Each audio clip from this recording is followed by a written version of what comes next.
Sean bienvenidos a la sala de profes. El día de hoy escucharán una muy especial conversación con el profesor Luis Catalán, famosamente conocido como Oiga Profe. Desde su trayectoria profesional, destacando su formación y primeras influencias, hasta la creación de su personaje de Oiga Profe y su estrecho vínculo con la política chilena. Espero disfruten. Profesor Luis, bienvenido a la sala de profes. Muchas gracias por el honor, por recibirme en tu casa y por concederme esta entrevista. Que te tengo muchas cosas que preguntar. Estoy muy curioso por tu trayectoria como laboral, no solo como un profe, sino también como influencer. Así que espero seguir tus pasos y que me dé unos muy buenos consejos en esta ocasión. Muchas gracias por la invitación y nada, yo creo que al revés, pues el honor es mío, me gusta mucho participar en esta instancia, así que te lo agradezco mucho. Siento que es una forma de validar también el trabajo que uno hace, como Correcto. sentir que la gente se interesa, digamos, en lo que uno está produciendo. Exacto, y es como más que nada para visibilizar un poco algo que yo siento que ha estado invisible, de que todos Mm. pensamos de que ya la educación funciona bien porque lo dice tal ley y el colegio está estructurado así, entonces todo es como arcoíris y flores y muchos colores, cuando en realidad la realidad Mm. educativa no es nada así, nada así. O al revés, po, se maneja mucho el discurso de que la educación es pésima, de que los Ujú. profesores son malos, y tampoco se mueve esa, como que no es inamovible esa opinión también. Yo Sí, conozco gente que no tranza, como no, la educación está toda mal, hay que poner una bomba, a lo Milei, ¿cachai? Así como, eliminemos el Ministerio eliminemos de el Educación, Ministerio de Educación, oh empezamos. Dios mío, qué terrible, sí. Había que decirlo. Bueno, yo quiero partir esto preguntando lo que siempre pregunto a todos mis invitados, que es de todas las carreras, el espectro de carreras que uno se enfrenta cuando sale de cuarto medio y todas las posibilidades que uno tiene, ¿por qué elegiste la más difícil, no? ¿Por qué te fuiste a la pedagogía? ¿Y por qué estudiaste pedagogía? ¿Sabes qué? Encuentro que off the record habíamos dicho que esta era una muy buena pregunta porque no es fácil de responder, po. Yo la verdad no estudié pedagogía, estudié literatura. Ujú. Y después de estudiar literatura hice un programa de continuidad de estudios que la UDP tiene, hasta el día de hoy lo tiene así, que es de pedagogía en lengua castellana y comunicación.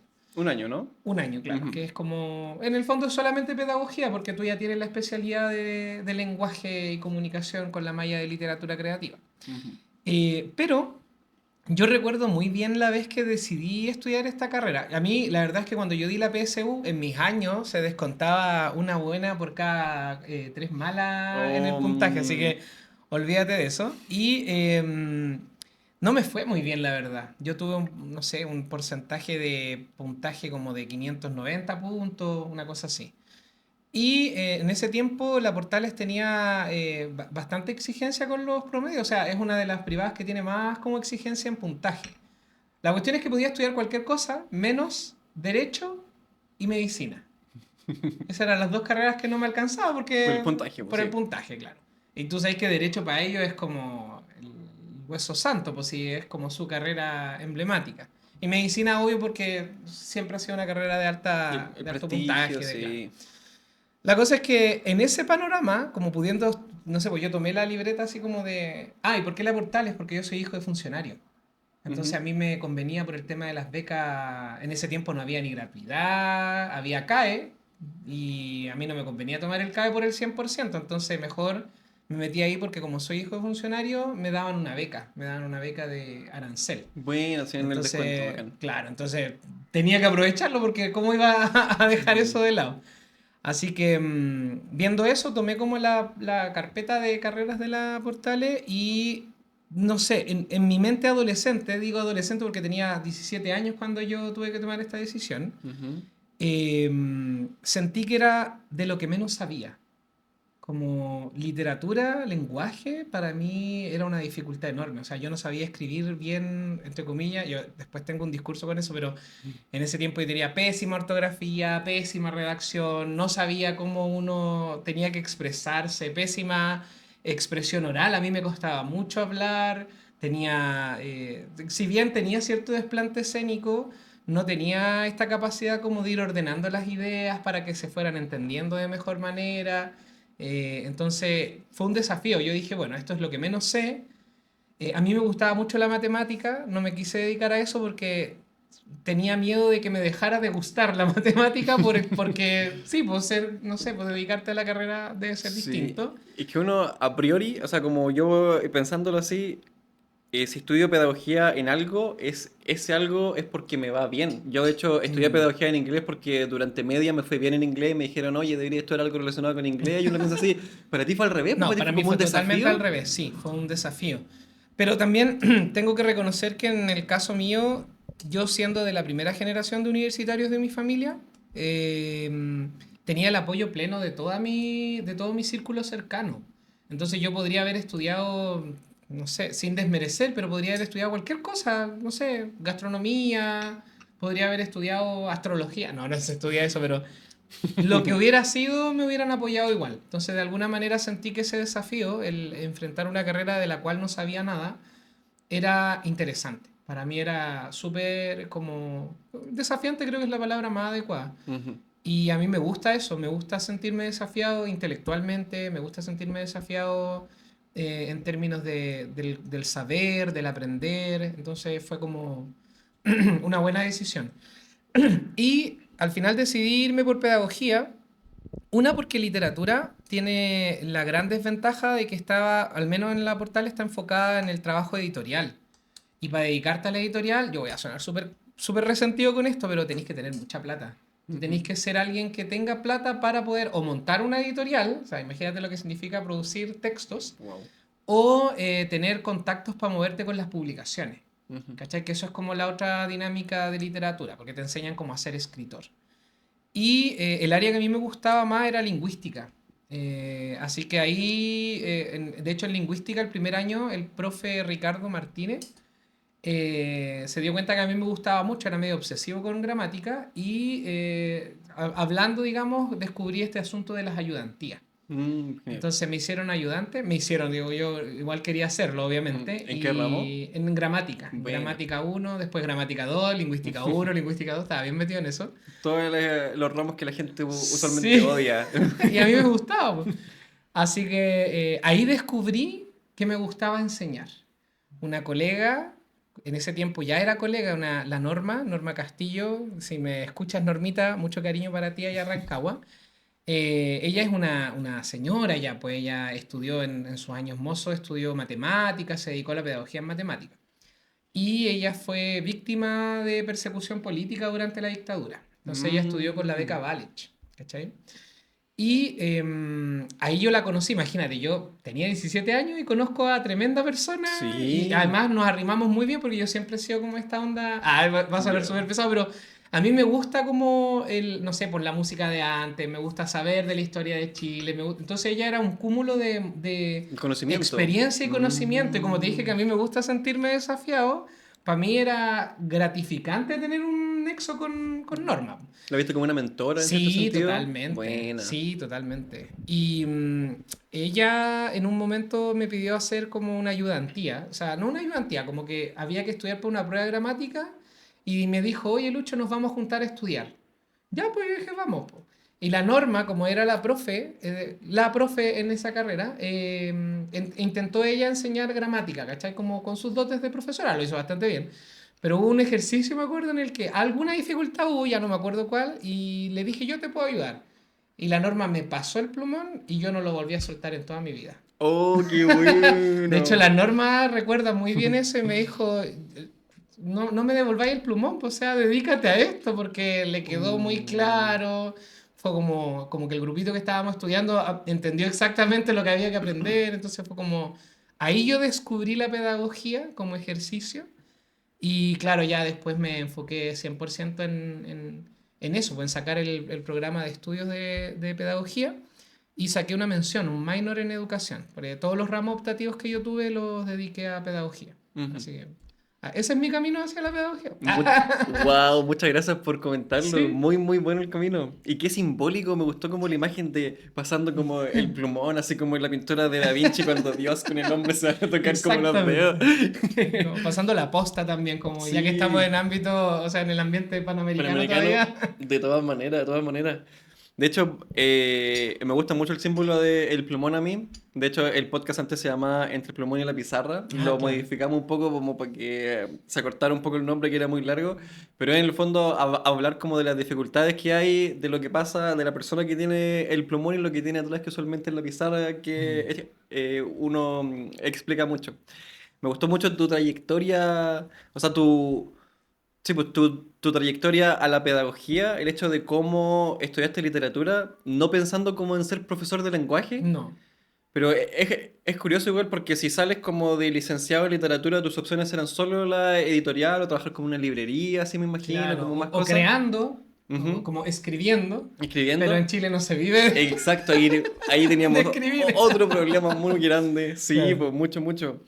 Y llegando como de las ayudantías a la pedagogía, qué buena. ¿Y tuviste prácticas dentro de la mención en educación o no?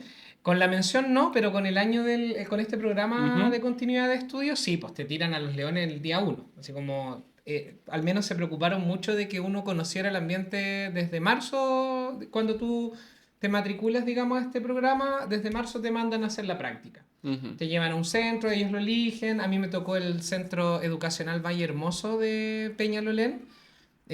Todavía lo recuerdo con bastante cariño porque era muy complejo y yo nunca más me moví de colegios que no fueran de ese perfil. O sea, siempre Complejo como trabajé vulnerable. con altos índices de Ujú. vulnerabilidad en un sector más o menos, no complicado porque tampoco me gusta este tema de la estigmatización, pero sí era periférico. Ujú. O sea, me acuerdo muy bien que la micro que pasaba ahora fuera de la U terminaba donde estaba el colegio. O sea, yo me bajaba un Wow. paradero antes del terminal. Y Mm. después tomaba la micro a la U vacía porque me subía en el Qué chuto. terminal, básicamente. Así que ese colegio fue el centro de práctica donde yo ahí me desempeñé. Me ofrecieron, de hecho, me ofrecieron quedarme cuando yo terminé la práctica, pero yo rechacé. ¿Por qué? No, Quería como más quería más desafío. experiencia. Ya, ya me pasé ese nivel, quiero otro más difícil. Quiero Ah, algo, muy denme bien. más. No, estaba bien, pero no sé, en ese momento no me pareció buena idea como dar esa continuidad. Ujú. Ahora yo volver, bueno, si Valle Hermoso me quiere contratar, Estoy buscando estaba buscando trabajo. trabajo, pero sí, yo creo que volvería a un colegio, a ese colegio en particular me gustaba Ujú. bastante. Curiosamente, en ese tiempo, bueno, después en otro colegio conocí a una jefa UTP que curiosamente después terminó siendo jefa UTP de ese colegio y me invitó a hacer talleres extraprogramáticos. Así que Qué hay un nexo buena. ahí que se mantiene con el Valle Hermoso todavía. Qué lindo. Sí, y ahora ella es directora, así que en una de esas... Sí, se está escuchando esto. sí. Dentro como de las primeras prácticas y cuando uno entra a pedagogía, uno siempre está lleno de expectativas.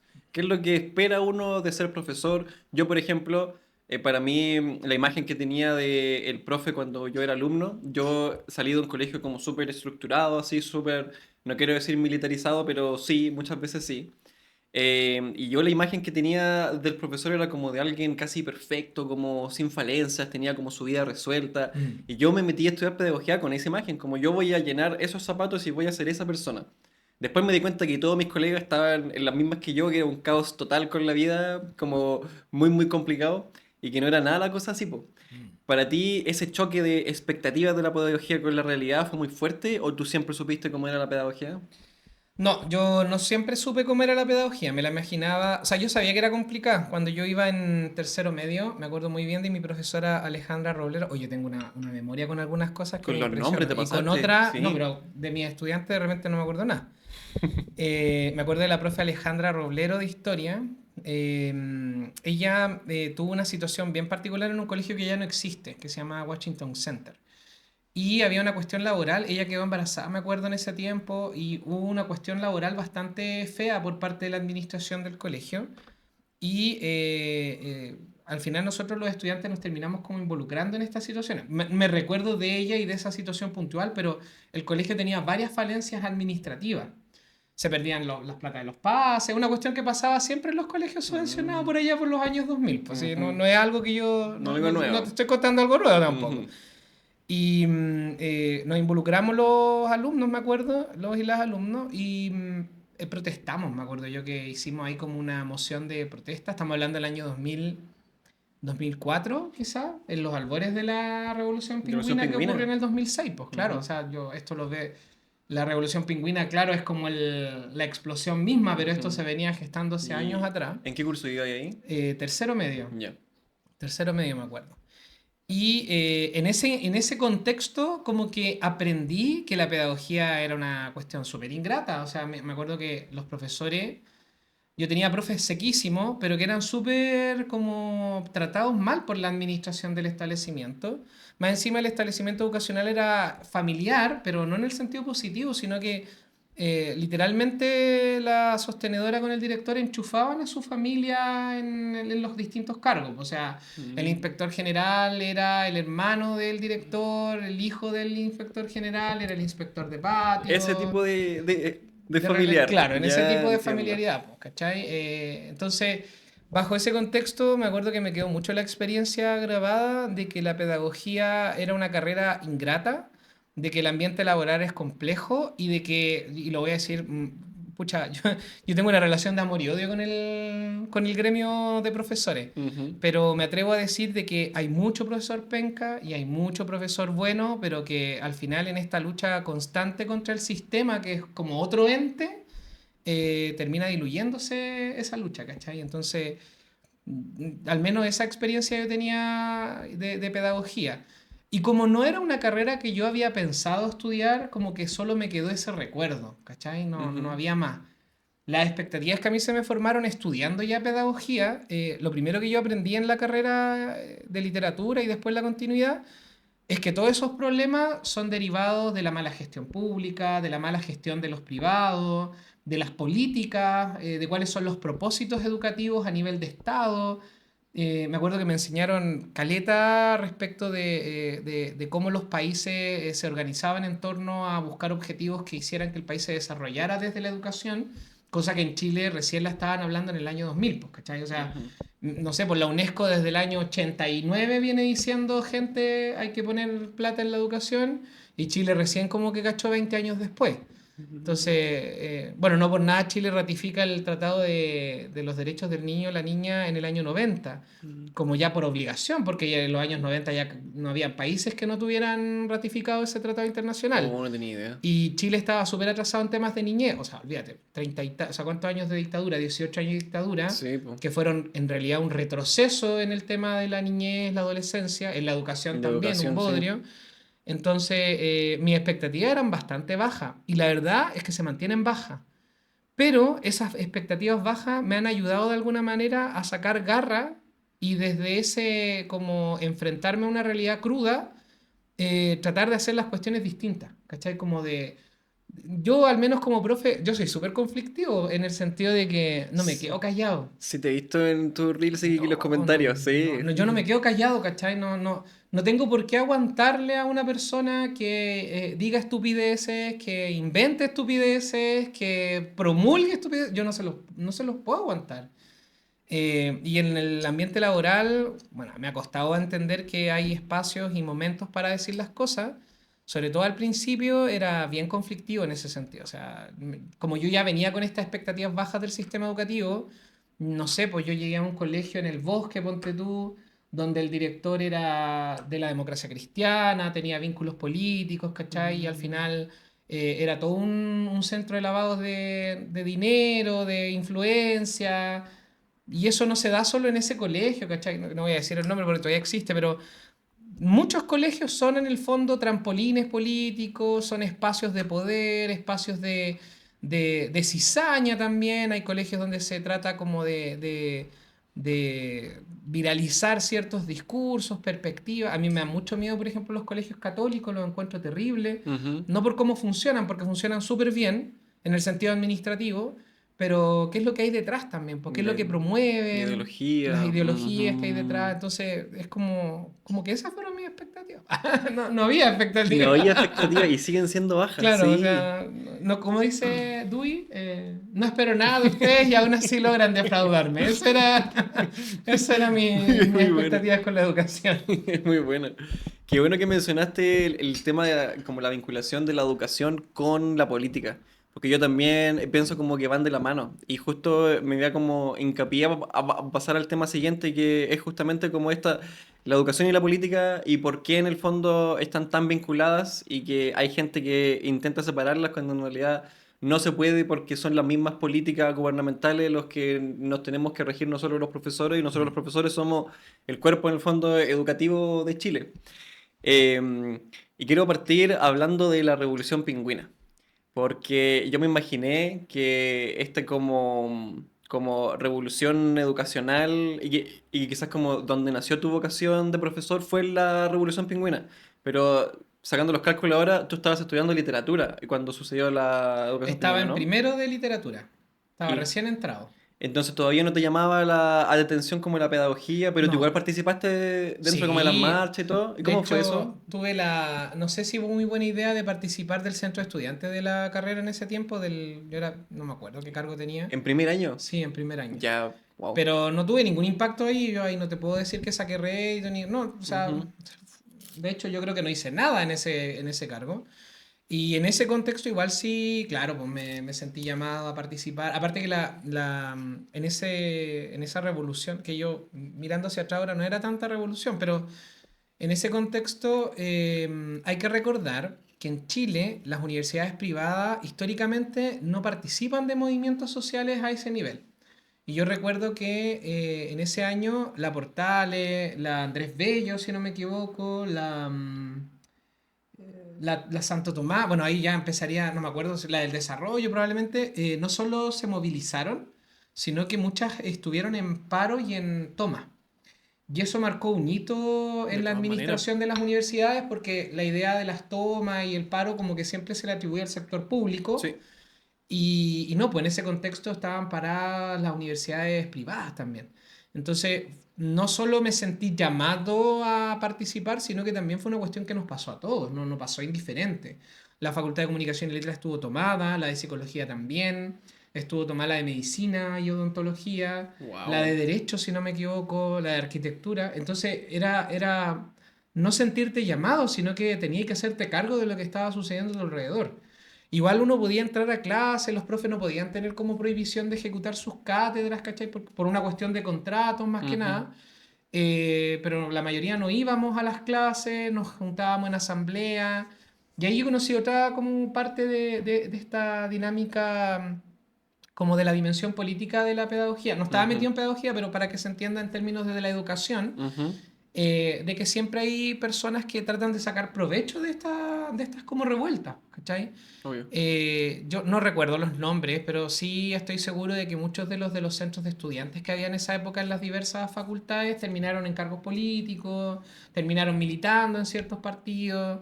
Recordemos que en la Revolución Pingüina también ahí aparecieron liderazgos que están en el gobierno, o sea, Sí, Boris, Jackson, Vallejo, Vallejo, sí. Cariola, son personas que Mm. salieron de esa camada de estudiantes finalmente. Entonces, como te digo, no es algo que yo sintiera que tenía yo que hacer o que yo me sintiera llamado, sino que era lo que estaba pasando. Tenía que hacerme cargo. Yo la verdad, cuando sucedió la Revolución Pingüina, yo creo que en cuarto, quinto básico, para mí yo lo veía como en la tele nomás, que eran estudiantes, que eran los pingüinos por los colores como de los estudiantes y todo, que estaban marchando. Pero Tirando nunca, piedra. exacto, tirando piedra, perdiendo clases, los flojos, Estos así, cosas flojos que no así. hacen nada por el país. Exacto, pero la verdad nunca supe lo que era, ni lo que estaban alegando, ni por qué surgió. No sé si me podría iluminar un poco como qué fue la Revolución Pingüina, qué efectos tuvo, Mira, si es que alguno. mira, Chile es bien especial en temas educativos. Por allá por el año 68. Ah, sí, nos vamos a ir. Ya. Sacando libro de Por allá historia. por el año 68, hay que recordar que hubo otra gran revolución educacional en esa época que tenía que ver con la actualización de los planes y programas universitarios. Yo no conozco muy en profundidad esa parte de la historia, pero sí sé que los planes y programas universitarios estaban desactualizados. No sé, por la Universidad Católica todavía te enseñaban métodos X de medicina, pedagogía que ya estaban obsoletos. Entonces, los estudiantes finalmente lo que hicieron fue protestar contra ese sistema para que se actualizara. O sea, no cómo íbamos a estar enseñando en la universidad cuestiones de hace 60 años, que para esa época ya estaban obsoletos. O sea, imagínate ahora, pues estamos Ujú. hablando de 100 años atrás. Y también se dio en el contexto político álgido previo a la elección de Salvador Allende en el año 70. Ujú. Y yo no sé si ustedes han visto una imagen icónica que es de la Universidad Católica, la Casa Central, con un cartel que dice Chileno el Mercurio miente. Esto se dio justamente en esa época donde los estudiantes, el Mercurio, como buen vehículo comunicacional de la oligarquía chilena, que no Ujú. tiene ninguna vergüenza en mentir, en tergiversar, en inventar cosas. Interpretar, sí. Claro, tú sabes que el Mercurio es un diario que no se autofinancia por las ventas, po. Es un diario que se financia por los aportes privados. Privadamente nomás. Sí, o sea, Del el Mercurio existe gracias a las empresas que Edwards. Ujú. tienen intereses en ese diario. No, o Mm. sea, hasta hace poco el único diario que se solventaba por sus ventas, si no me equivoco, era La Cuarta.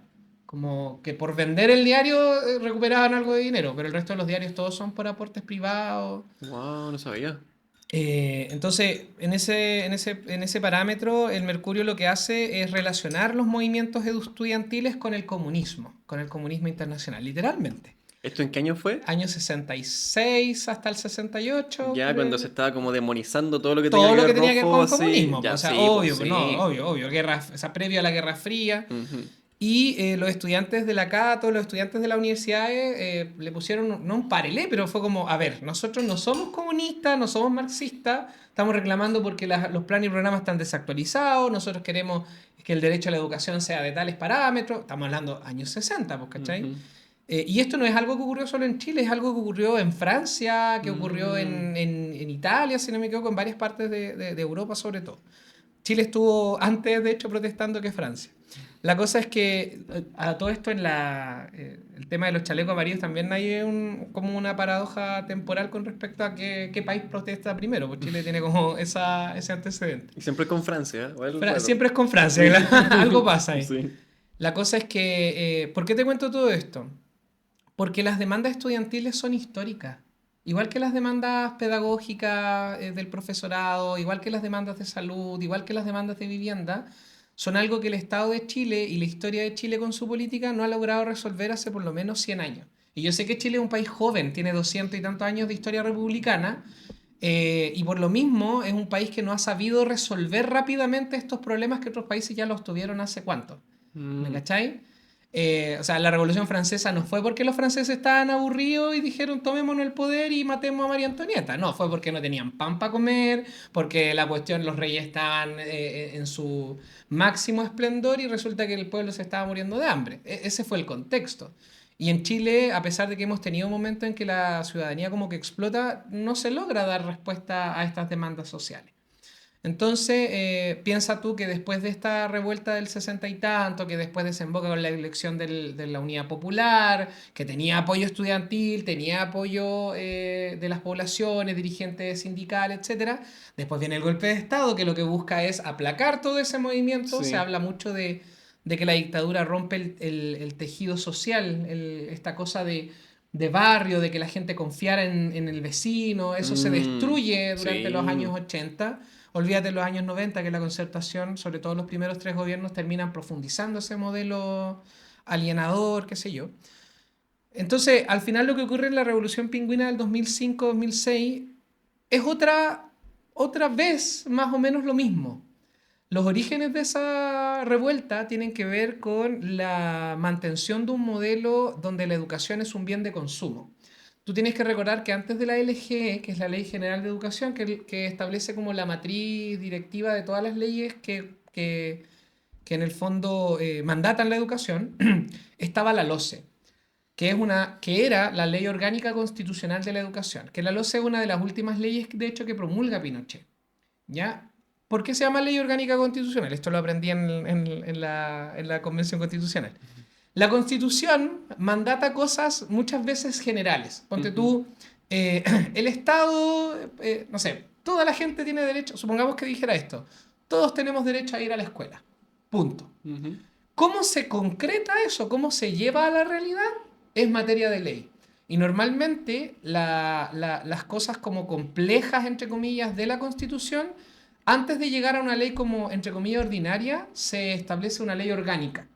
La misma Constitución a veces mandata así como una ley orgánica regular. De hecho, la Constitución vigente antes decía, pues una ley orgánica ordenará como los parámetros de la educación, qué sé yo. Y por eso se genera esta ley orgánica que en el fondo es como la concreción misma de lo que la Constitución está mandatando. Y de ahí salen todas las otras leyes hacia abajo. Y una de las cosas que tenía esta ley, la ley orgánica constitucional, es que validaba, por ejemplo, el lucro en la educación. El lucro en la actualidad está restringido a la educación superior, que todavía es una demanda que no está regulado, tiene mucho, no es tan fácil como antiguamente, pero antiguamente se permitía el lucro desde la educación parvularia hasta la educación superior. O sea, si yo quería hacer negocio abriendo un colegio de media, lo podía hacer. ¿Cachai? Y esa era una de las cosas que se reclamaba, de que por qué se permitía. No hay que olvidar que muchas veces los colegios, muchos colegios no están en terreno, no están emplazados en terrenos que son propiedad del mismo colegio. A veces los colegios, muchas veces los colegios arriendan el espacio donde ellos están situados. Entonces se daba que el sostenedor, no sé si viste el reemplazante, Sí, muy buena. se daba eso, que Ujú, el dueño del terreno era como familia del sostenedor. ujú. Entonces al final el colegio le pagaba el arriendo al mismo dueño del terreno, que en el fondo era el mismo del sostenedor. Entonces era un chanchullo, pues si yo podía arrendar el terreno en 20 palos, el colegio iba a pagar los 20 palos sin chistar, porque al final era yo mismo el que me estaba pagando plata Y para el del bolsillo de los Estado, pues 20 palos, claro. sí, po. Entonces ese tipo de negocio se daba mucho en la educación. Mm. También hubo demandas con la actualización de los contenidos, de que el currículum estaba en crisis. Ustedes, no sé, recordarán que nosotros teníamos castellano en la básica, después se tuvo Ujú. lenguaje y comunicación, hoy día se llama lengua y literatura. Y esos cambios, por mucho que a uno le parezcan que son solo de nombre, tienen que ver también con cuál es la perspectiva que está abarcando el currículum. Cuando a mí me enseñan castellano, evidentemente me lo enseñan desde una mirada prescriptivista, del escribir bien, el hablar bien, de que la RAE dice. Ujú. Mientras que cuando a mí me enseñan lengua y literatura, ya el concepto de lengua me abre la perspectiva y me dice, no, pues hay distintos registros, hay distintos niveles de análisis. Entonces, todo eso fue lo que se gestó en la época de la Revolución Pingüina. Qué Punto buena. aparte, el tema de los pases escolares. Recuerda que el pase escolar estaba restringido a la jornada escolar, o sea, tenía vigencia desde las 8 de la mañana hasta las 7 de la tarde, de lunes a viernes y de Ujú. marzo a diciembre. En la actualidad Mm. el pase escolar es absolutamente Bueno, universal. sí. Además, antiguamente tenías que sacar el pase, tu pase era válido como en la región donde tú sacaste el pase. No, no lo No era servían. nacional, ¿cachai? Mm. Entonces también ahí había un problema. Todas esas cosas se fueron como, entre comillas, solucionando después de la Revolución Pingüina. Y después de la intervención de Michelle Bachelet, que aunque no es santa de mi devoción, debo reconocer que lejos de ser una de las mejores presidentas que ha tenido este país. Lo dije. Oh, lo dijo y Lo qué. dije y qué. Está bien, muchas gracias por iluminarme. La verdad, yo no estaba muy al tanto de lo que fue la Revolución Pingüina, de las cosas que estaban pidiendo y de las cosas que se lograron.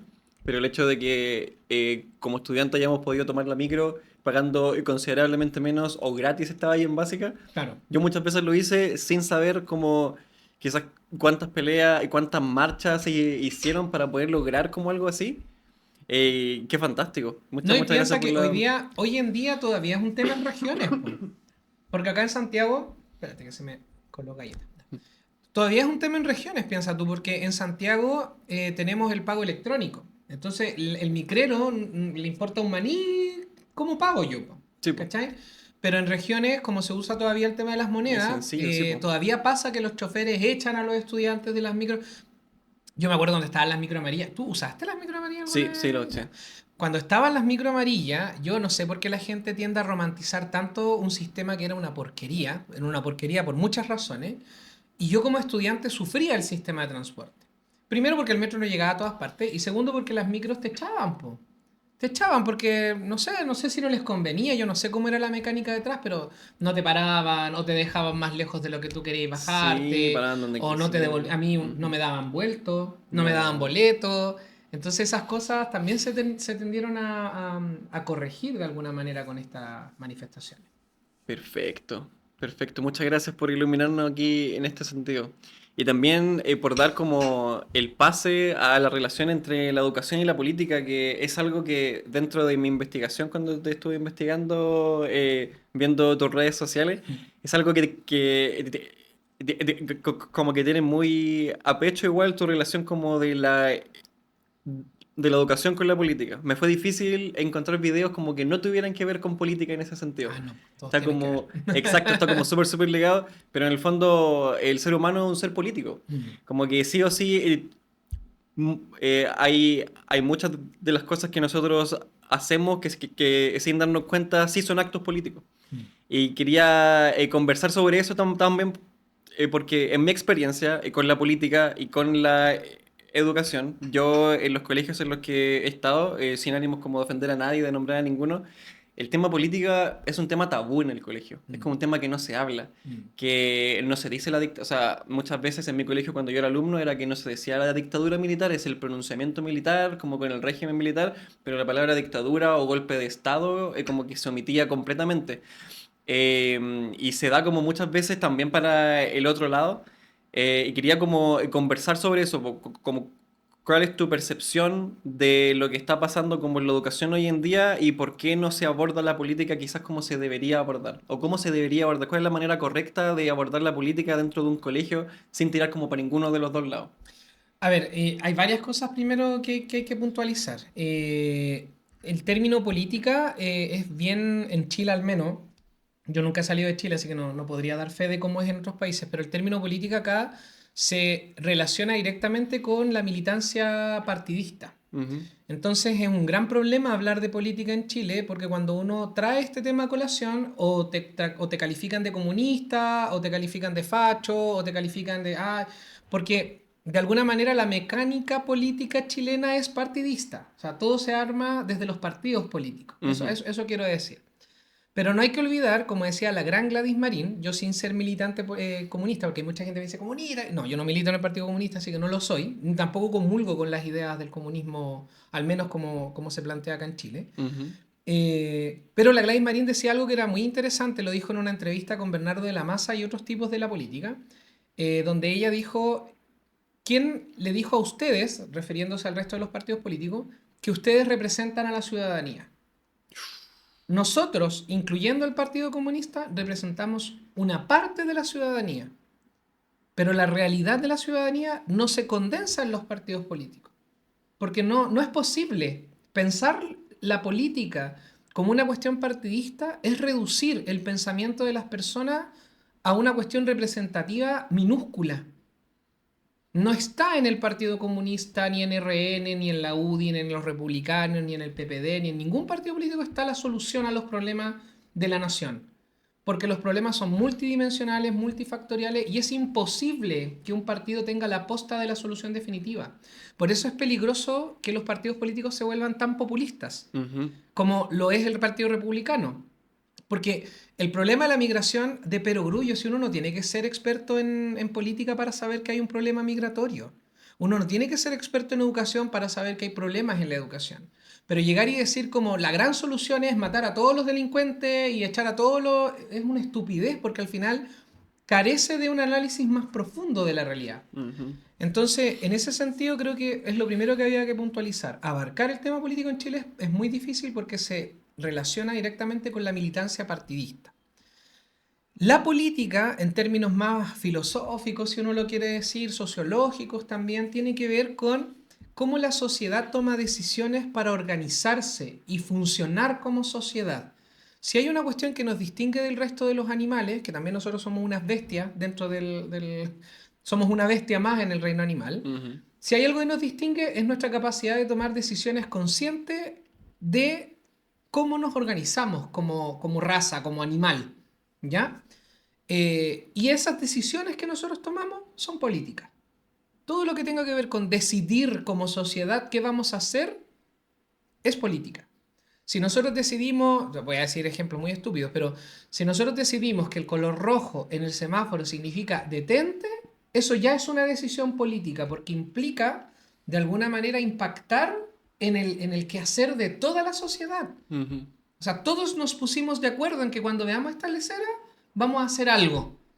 ¿Me cachai? Actuamos en Ya, qué consecuencia. buena. Eso es política. Y las decisiones políticas, cuando uno habla de decisiones políticas, habla de eso, de cómo nos vamos a poner de acuerdo en las diversas dimensiones que como sociedad nos atañen.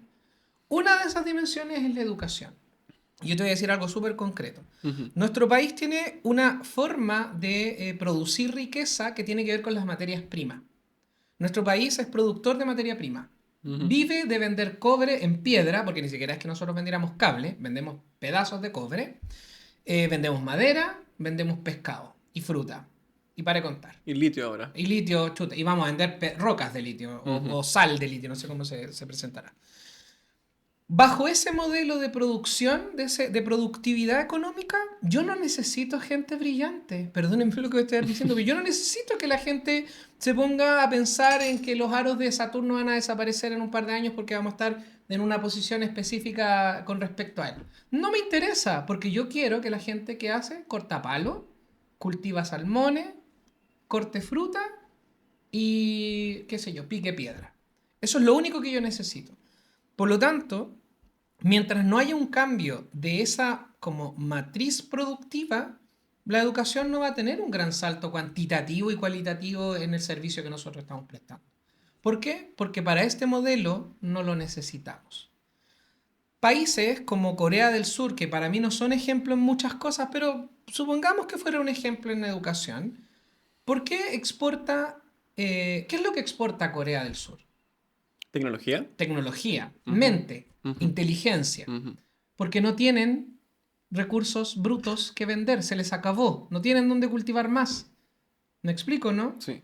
Cuando un país se ve en esa necesidad, recién dice, vamos a exportar mente. Mm. Entonces, ¿qué necesito para exportar mente? Buenos colegios, buenos profesores, buenas universidades. Pero mientras a mí me dé plata vender palo, no necesito a gente brillante. Entonces, por eso para mí el tema político está tan ligado a la educación, porque mientras los políticos no tomen decisiones en pos de cambiar este modelo, esta forma de pensar el país, la educación no va a tener ninguna gran mejora.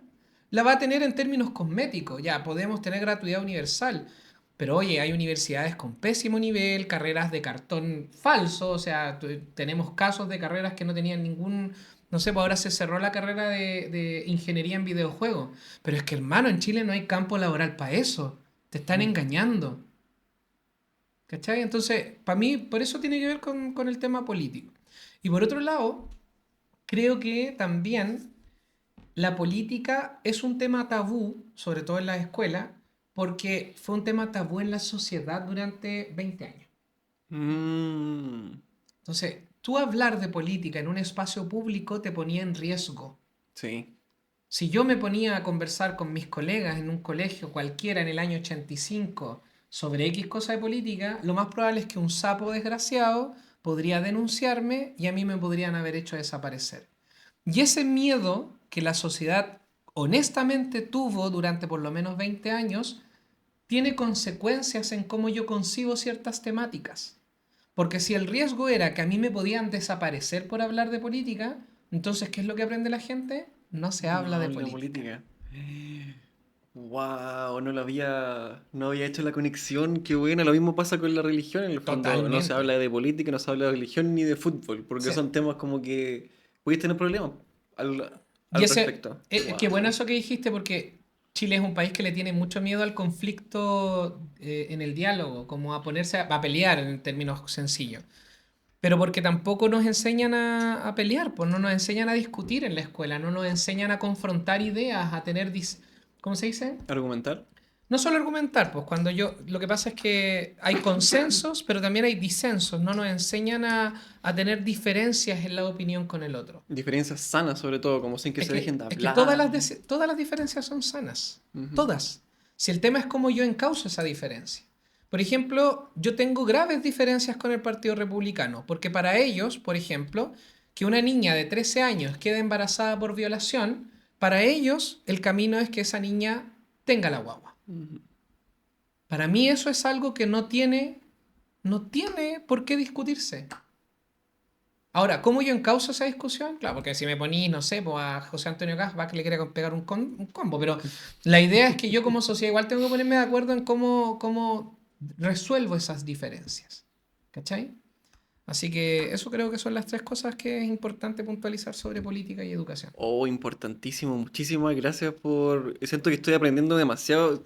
Me faltó traer un lápiz para tomar nota, yo creo que en este momento. Pero tenés la grabación, Porque, po. bueno, sí, tengo la grabación para estudiar después, muy bien. Me resonó mucho en mí, me voy a salir un poco del el script, pero resonó mucho en mí lo que dijiste, que no nos enseñan las habilidades para discutir. Porque yo pensé que o eras innato un buen discutidor y buen peleador, como muy argumentativo y que sabías como con desplante decir como una idea sin enojarte, o no lo tenías nomás. Y que era como algo que se nace y no se hace. Yo en lo personal, para mí me resulta una situación muy estresante los conflictos, no me gusta como nada de conflicto, yo de primero a séptimo básico casi no pude hablar, yo soy tartamudo, me cuesta mucho el hecho como de decir como que no estoy de acuerdo con algo, pero yo siempre lo vi como algo mío, era como un problema mío y de una barrera personal que tengo que superar, no como una habilidad que yo puedo desarrollar y que quizás hubiera sido genial que me lo hubieran enseñado en el colegio. Mm. Tuve la instancia en los debates en tercero y cuarto medio, pero debates como en filosofía que lamentablemente los ramos más humanistas en los colegios que se centran como en los puntajes de CIMSE o en los puntajes de la PAES o la PSU, los ramos humanistas como que no se toman muy en cuenta. Lenguaje nomás, yo diría. Pero todos los otros, así como filosofía, inglés muchas veces, como que los dejan como de lado, así como ya la nota de inglés la mezclamos con la de religión y Claro. listo, y tenemos como el promedio, y ya. Pero ahora que me dices que sí, porque sí hay una forma en el fondo como de saber argumentar, de saber cómo ese desplante, yo creo que es algo que sirve para toda la vida. Porque siempre voy a tener diferencias con la gente. Sí. De hecho, Siempre la voy a tener... diferencia es lo normal. Lo natural es no estar de acuerdo. Ujú, Es rarísimo que una persona tenga plena, ¿cómo podría decirlo? Que alguien concuerde plenamente con la otra persona, yo creo que es prácticamente imposible. O sea, ni siquiera con mi pareja concordamos en todas las cosas. ujú, Ciertamente nos movemos en veredas más o menos cercanas. Yo no voy a estar nunca con una persona de la UDI, pues, ¿cachai? ujú, Porque la vereda es muy lejana. ujú. Pero yo creo que es imposible que haya dos personas que tengan completa o plena concordancia en sus convicciones, ¿no? Y lo natural es tener diferencias. Entonces, ¿por qué no nos enseñan a aceptar esa diferencia? A abrazarla, como dicen ahora con los términos holísticos, a entenderla, a ver cuáles son sus orígenes, cuáles son sus posibles soluciones, los límites. Sí, eso es bien interesante lo que tú dices porque no es... Mira, todo lo que tiene que ver con actividades como culturales del lenguaje, de la lingüística, si bien el ser humano tiene como en su cerebro un órgano dedicado a la producción lingüística y se establece para algunos autores como un rasgo evolutivo, como un instinto, dicen algunos también, finalmente igual es algo que se relaciona con nuestra cultura y la cultura es una cuestión ficticia, es una cuestión que inventó la humanidad, no es algo que está en la naturaleza. O Ujú. sea, no sé, los dos lobos que se quieren comer una presa no se van a poner a discutir así como, a ver, tú tienes más años que yo. No, esa cuestión es netamente humana, ¿cachai? Ujú. Y por lo tanto, como es una habilidad tan humana, tan propia de nuestra cultura, no es algo con lo que nosotros nacemos. No existe un gen de la argumentación. No existe un gen de mi desplante lingüístico. Es una cuestión que yo voy desarrollando, que yo voy adquiriendo, que voy aprendiendo, que voy equivocándome, corrigiendo, etc. Y en la escuela yo me atrevo a decir que prácticamente no hay espacio acá para equivocarse. O sea, si tú te sacas un 2 eres el tonto, el profe te tiene mala, te llaman el apoderado, te llegan castigos. Si eres una persona que constantemente se equivoca, eres marginado del sistema educativo y no hay espacio para eso. Entonces, si yo, en el caso tuyo, tú me dices, yo soy tartamudo, las personas que tienen necesidades educativas especiales, porque necesidades educativas especiales no, la gente también como que piensa en discapacidades. No, las Ujú. necesidades educativas especiales son toda la gama de necesidades que un estudiante puede tener para aprender X cosa. La tartamudez no es un problema, no es una enfermedad, no es algo que impida tu desarrollo lingüístico. Ujú. Es algo que está en ti, que es como, no sé, pues yo nací con el pelo crespo y adiós, no voy a hacer nada con el pelo crespo. Me lo voy a pedir peinar de repente, pero no puedo hacer más. Y eso no se enseña de esa manera en la escuela. Es como que se ve como un defecto. Si un niño tiene poco desplante, no se le potencia. Muchas veces se le ridiculiza. Ay, no quiere salir adelante. Ay, ya le da vergüenza. Ay, la generación de cristal. Uy, Y al final sí. eso quita oportunidad de aprendizaje en la escuela. Ujú. Muchas gracias por tu, tu argumentación en el fondo y tus razones. Y sí, pues como que hay un problema intrínseco en, no sé si el currículum como que nos están pasando, las cosas que le estamos enseñando como a las futuras generaciones. Y va por ahí lo siguiente que quería conversar, que era dentro de mi investigación, el primer acerco que tuve a ti y a tu contenido fue a través de mi mamá. Mi, mi mamá te sigue en TikTok y una vez me mostró un TikTok muy bueno. Me dijo, Benja, fue a la pieza. Yo estaba revisando pruebas. Me dijo, mira, tenés que escuchar este TikTok y todo. Y fue uno en el que hablabas de la necesidad de actualizar la educación chilena. De que en el Mm. fondo estamos enseñando cosas que ya están casi no muy updated. Mencionaste y menciona muy seguido el hecho, por ejemplo, de los estilos de aprendizaje, como que no tiene como ningún fundamento neurocientífico casi. Eh, y mi siguiente pregunta iba para allá. Si yo tuviera así como ya tengo una varita mágica y te hago a ti, no como presidente, no como ministro Soy de dictador. educación, eres un dictador educativo y puedes reformar, pero como tú quisieras, la educación de Chile. ¿Cómo lo harías? ¿Qué harías primero? ¿En qué te enfocarías? Uy, mira, lo primero que haría es ah, ponerle unas bombas. No, No. no, lo primero que haría es centrarme en. Es que, pucha, decirlo primero es como inmediatamente dar la idea de que las otras cosas no son importantes. Pero yo no haría Mm, una cosa primero, yo haría muchas cosas al mismo tiempo y daría órdenes así como, ya, tú te vas a encargar de esto, de esto, de esto, tú te vas a encargar de esto, otro, porque no hay prioridad que valga en el fondo en este tema. ujú. Uno de los problemas que. Primero, tú dijiste el tema de curricular, como que no sabes si el problema está en el currículum. ¿Sabes qué? Yo me atrevo a decir que en el currículum no está el problema. Mm, ¿Sabes por qué? Porque el currículum durante mucho tiempo fue maximalista. Antiguamente se llamaba como mínimos, contenidos mínimos obligatorios. Así se llamaba. ya. Cacha, contenidos mínimos obligatorios. O sea, te advertía inmediatamente que el foco de la educación era el contenido. Ujú, Y como es mínimo obligatorio, al final pasaba que todos los colegios enseñaban eso. el mínimo. Porque no hay más pa' qué, po. Sí, Ujú, ese es el mínimo, po. Y la ujú. ley del mínimo esfuerzo es maravillosa.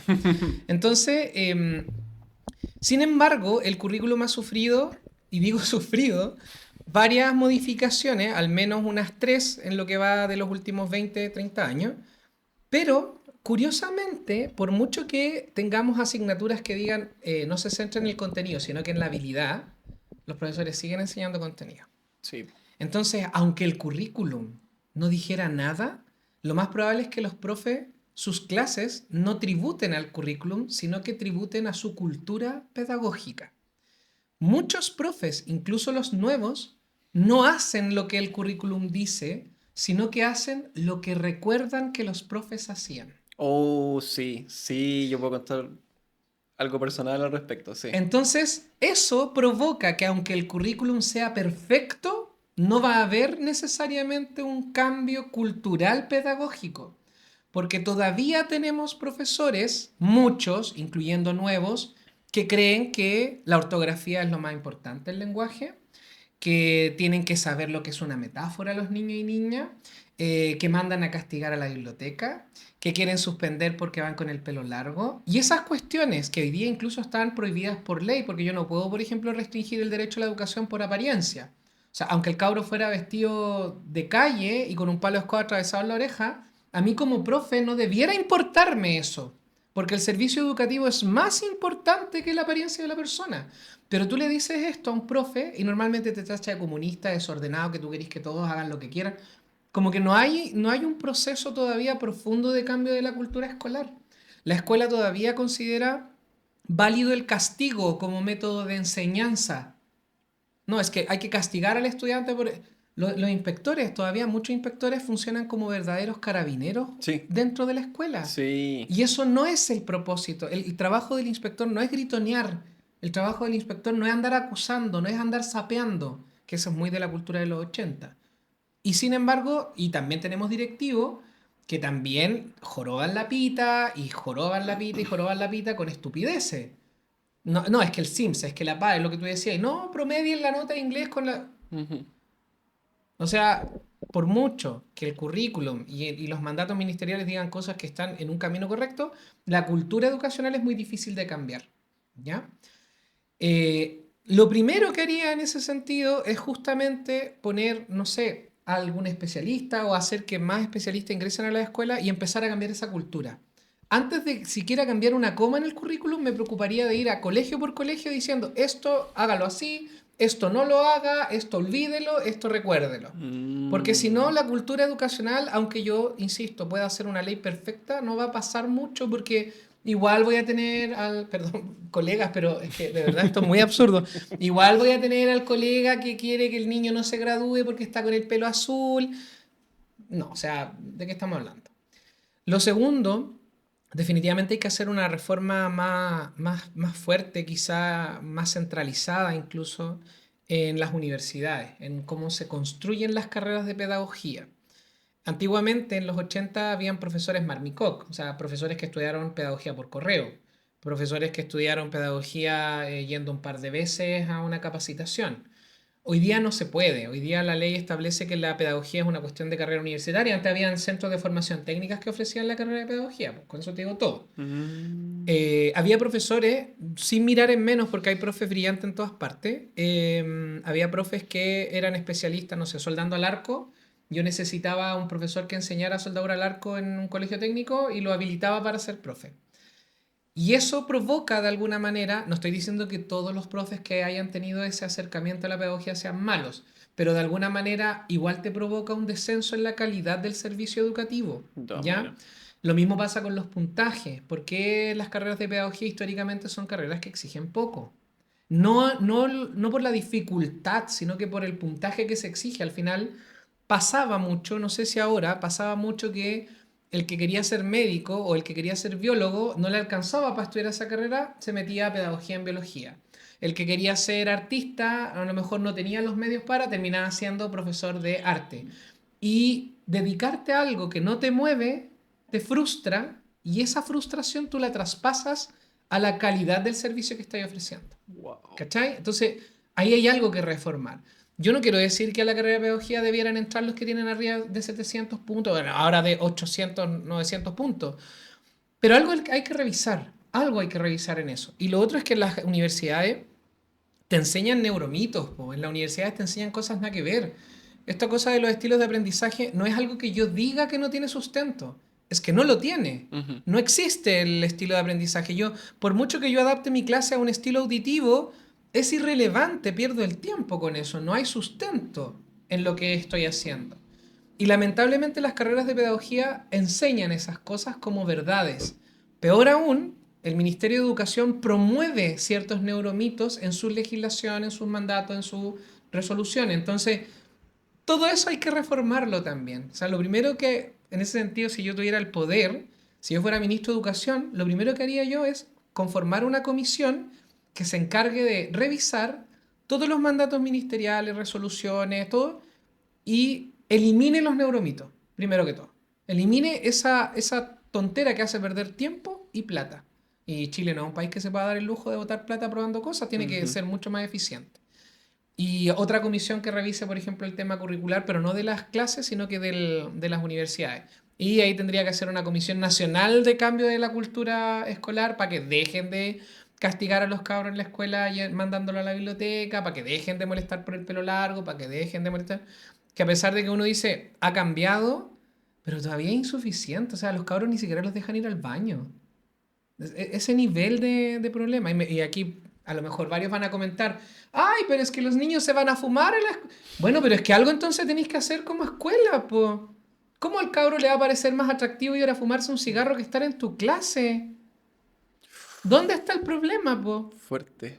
Ujú. Mi clase debiera ser más atractiva que ir a fumarse un pucho, po. ¿Cómo no se cuestionan eso? Eso es lo que a mí me impresiona. Wow, wow, sí, de todas maneras, estoy, pero ya, la primera entonces, la comisión que va colegio por colegio eliminando la mala cultura pedagógica de las cosas que sí se hacen y que no. Con eso tengo un comentario al respecto, que es como casi un confesionario. Me venga, No, yo también, pero me da oye, culpa. a todo esto yo no, yo he cometido todos los errores que digo yo. Todo lo que he criticado son errores que yo he cometido. Y por eso me pesan y creo que de alguna manera también alimentan mi garra por cambiarlo. Pero hablas con más causa al respecto, po. Yo creo Totalmente. que sí. Yo la verdad he cometido el error de que de repente cuando yo quiero hacer la clase más dinámica posible, así, pero más genial que me hubiera encantado tener a mí como alumno, y de repente yo veo que no estoy recibiendo como el enganche como de los estudiantes que yo esperaba, o tengo a 3 estudiantes que de verdad no me dejan hacer la clase, yo me pico, yo me enojo, ¿y qué es lo primero que pasa en mi cabeza? Cómo yo lo pasé mal como alumno. ¿Cómo puedo hacer así como, oh, ya, ¿sabes qué? Te perdiste la mansa clase que yo preparé, así que vamos a hacer esto que me hacían hacer a mí cuando chico. Mm, Y yo después eres salgo de esa generoso. clase, muchas gracias, salgo de esa clase sintiéndome intrínsecamente mal, pero súper, súper mal, como que acabo de hacer. Claro. Oh, pero muy Anote malo. 1000 veces en la hoja, no debo tirar papel en la sala. Mal, mal, mal, mal. También lo segundo, dijiste el cambio de currículum en las universidades, que concuerdo contigo.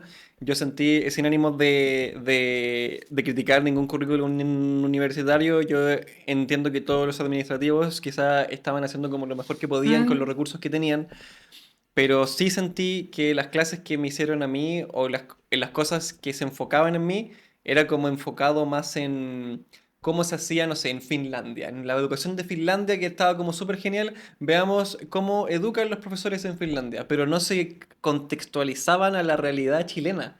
Entonces, al fin y al cabo, yo sé planificar muy bien una clase mm. para 16 estudiantes Pero no para para que los cuarenta y van, cinco pero no para 45, para nada, para nada. No tengo ni las técnicas ni nada como para hacer esta adaptación curricular en ese sentido. Y con respecto a las adaptaciones curriculares, ¿tú dejarías, así como con la varita mágica ya, dictador educativo, dejarías todas las materias que están o sacarías algunas de lleno y meterías otras? Eh, Creo que es el momento preciso para decir que la propuesta constitucional representa un gran peligro para lo que nosotros estamos hablando. ¿Por qué? Porque no recuerdo ahora el artículo, te lo puedo dar después número y letra. En uno de los artículos propone que el Estado, a través del Ministerio de Educación, solo puede obligar a los colegios a implementar un currículum siempre y cuando sea menor al 50% de las horas pedagógicas disponibles en el establecimiento educacional. O sea, estamos hablando de que el Ministerio de Educación solo podría dar un currículum que sea la mitad del tiempo que el colegio invierte en educar. Y la otra mitad queda a libre disposición de los establecimientos educacionales. Las personas que son libertarias, porque no son liberales, son libertarios, proponen que eso abriría expectativas para que los colegios sean más multidimensionales, ¿cómo se llama? Multiplicidad de proyectos educativos y qué sé yo. Pero en términos bien prácticos, en Chile no existe una equidad en el acceso a los recursos pedagógicos, por lo tanto, lo más probable es que los colegios terminen haciendo lo mismo de siempre, por lo mismo que te explico. Sí. Y que los colegios que sí tienen recursos terminen haciendo muchas mejores cosas y la brecha educacional entre un colegio de Las Condes va a crecer 6 veces más que lo que tenemos en la actualidad. Esto no quiere decir que yo pretenda nivelar hacia abajo, sino lo que yo pretendo es que los colegios deben tener el acceso a los mismos recursos que tiene ese otro colegio que puede hacer las cosas bien. Y para eso necesitamos cambiar, por ejemplo, lo que tiene que ver con la carga tributaria, que para los derechistas les genera roncha, pero que en cualquier país civilizado se hace. O sea, en cualquier país civilizado el que gana más paga más y nadie anda chistando de que "Ay, me están robando". No, esa es una cuestión bastante limitada de los políticos, no sé si latinoamericanos, pero de los libertarios en particular. Ujú. Eh, Dicho esto, creo que el currículum sí tiene que flexibilizarse, pero no es lo mismo que dejar a libre disposición de los colegios 50% de horas, porque eso es haga lo que quiera, Sí, po. sino que la flexibilización tiene que estar determinada por una cuestión de adecuación al contexto de cada escuela. A mí me gusta mucho esta idea de que los estudiantes y las estudiantes se hagan partícipe más directo de lo que están recibiendo como educación. Y lo que yo haría es ofrecer una gama de posibilidades para que los propios estudiantes construyan su propio currículo. Esto es muy complejo de hacer en la realidad chilena. Sí. Pero partiría con algo que es bastante más apropiado. Yo cambiaría la lógica de asignaturas de las escuelas. Porque en la actualidad tú vas a la escuela y de 8:30 a 10 lenguaje, de 11 matemática. Como que lenguaje y matemática no tuvieran ninguna relación.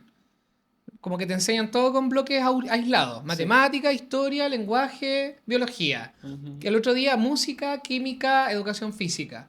Como que esa lógica de que las cosas son aisladas es del siglo XIX. Es una cuestión más industrializada. Primero cambiaría eso. ¿Cómo lo haría? A mí me gusta mucho el tema del aprendizaje basado en proyectos, a pesar de que tampoco es la panacea. Y cambiaría esta lógica por lo siguiente. Cada curso para mí debería tener un profesor líder, que es como lo que uno dice profesor Un jefe, pero profe yo le jefe. pondría un profesor líder porque no debería de tener mayores tareas administrativas, sino que debería tener más bien tareas de potenciar los aprendizajes. Y este profesor líder debería estar todos los días con los cabros, ojalá todo el día. Así, conocerlos al revés y al derecho. Y estar todo el día y generando informe, a lo mejor todo lo que se quiera. Y este profe debiera liderar proyectos. Por ejemplo, en el mes de marzo podríamos perfectamente tener como proyecto el profesor, no sé, Luis Catalán va a estar a cargo del proyecto de generar una microempresa. Y ese profe debiera de hacer girar todas las clases del mes en torno a lograr generar una microempresa. ¿Tú cachai lo que implica generar una microempresa? Me imagino que habilidades de más de una área, obviamente. Desde aprender a sacar cálculos para no pitearte el presupuesto, hasta saber hacer trámite en el servicio de impuesto interno, que es algo que no se enseña en la escuela. No, para nada. Para nada. O sea, yo salí de la escuela y no tenía idea de lo que era un cheque. Bueno, ahora ya no se usan los cheques, pero yo no tenía idea cómo se firmaban, nada, pues, Ujú. ¿cachai? Y en el transcurso de las clases, lo que yo haría es invitar a otros profesores especialistas en áreas que necesitemos trabajar, no sé, durante un periodo de 4 días. No sé, chiquillo, esta semana nos vamos a encargar de entender cómo hacer un presupuesto de X cosas. Entonces vamos a traer a un profesor de matemática experto en generación de presupuesto. Y esta semana vamos a estar en clase codocencia en el fondo. Yo como profe líder y el profe de matemática. Y a lo mejor un par de horas vamos a estar con otro profesor que nos va a enseñar a usar Excel, un profesor de tecnología. Y después vamos a tener clases con otro profesor que nos va a enseñar estrategias de negociación. Y a la otra Mm. semana y al final de mes vamos a presentar la pyme o la microempresa. Y además, eso provocaría que los estudiantes no estarían todos haciendo lo mismo.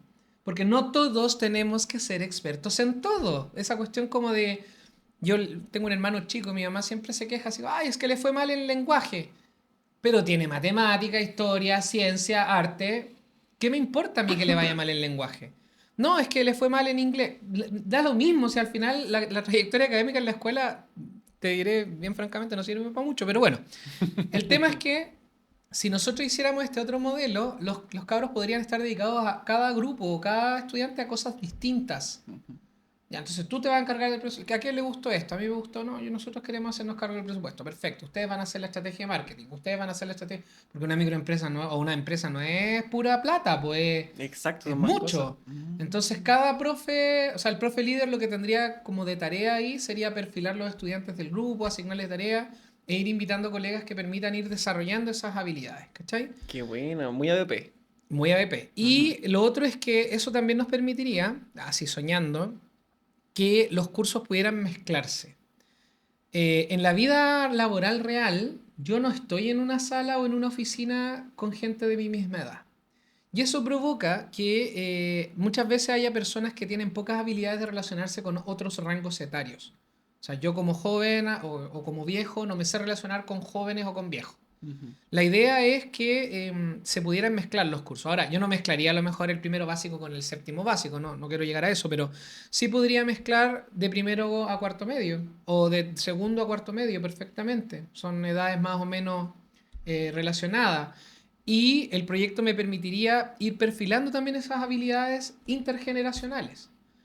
Por otro lado, también me permitiría que ese profe líder a lo mejor podría ser líder del proyecto y este proyecto podría hacerse todos los meses.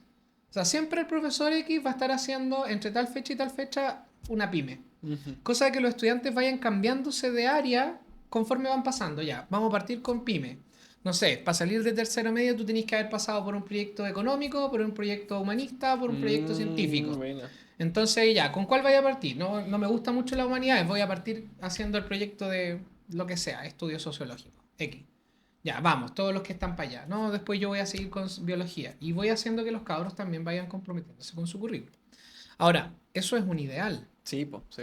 Lo que yo en este sentido propondría es que al menos los colegios tuvieran una base de asignaturas que se ofrezcan y que los estudiantes vayan decidiendo en qué momento tomarlo, hacia dónde quieren ir e ir perfilando.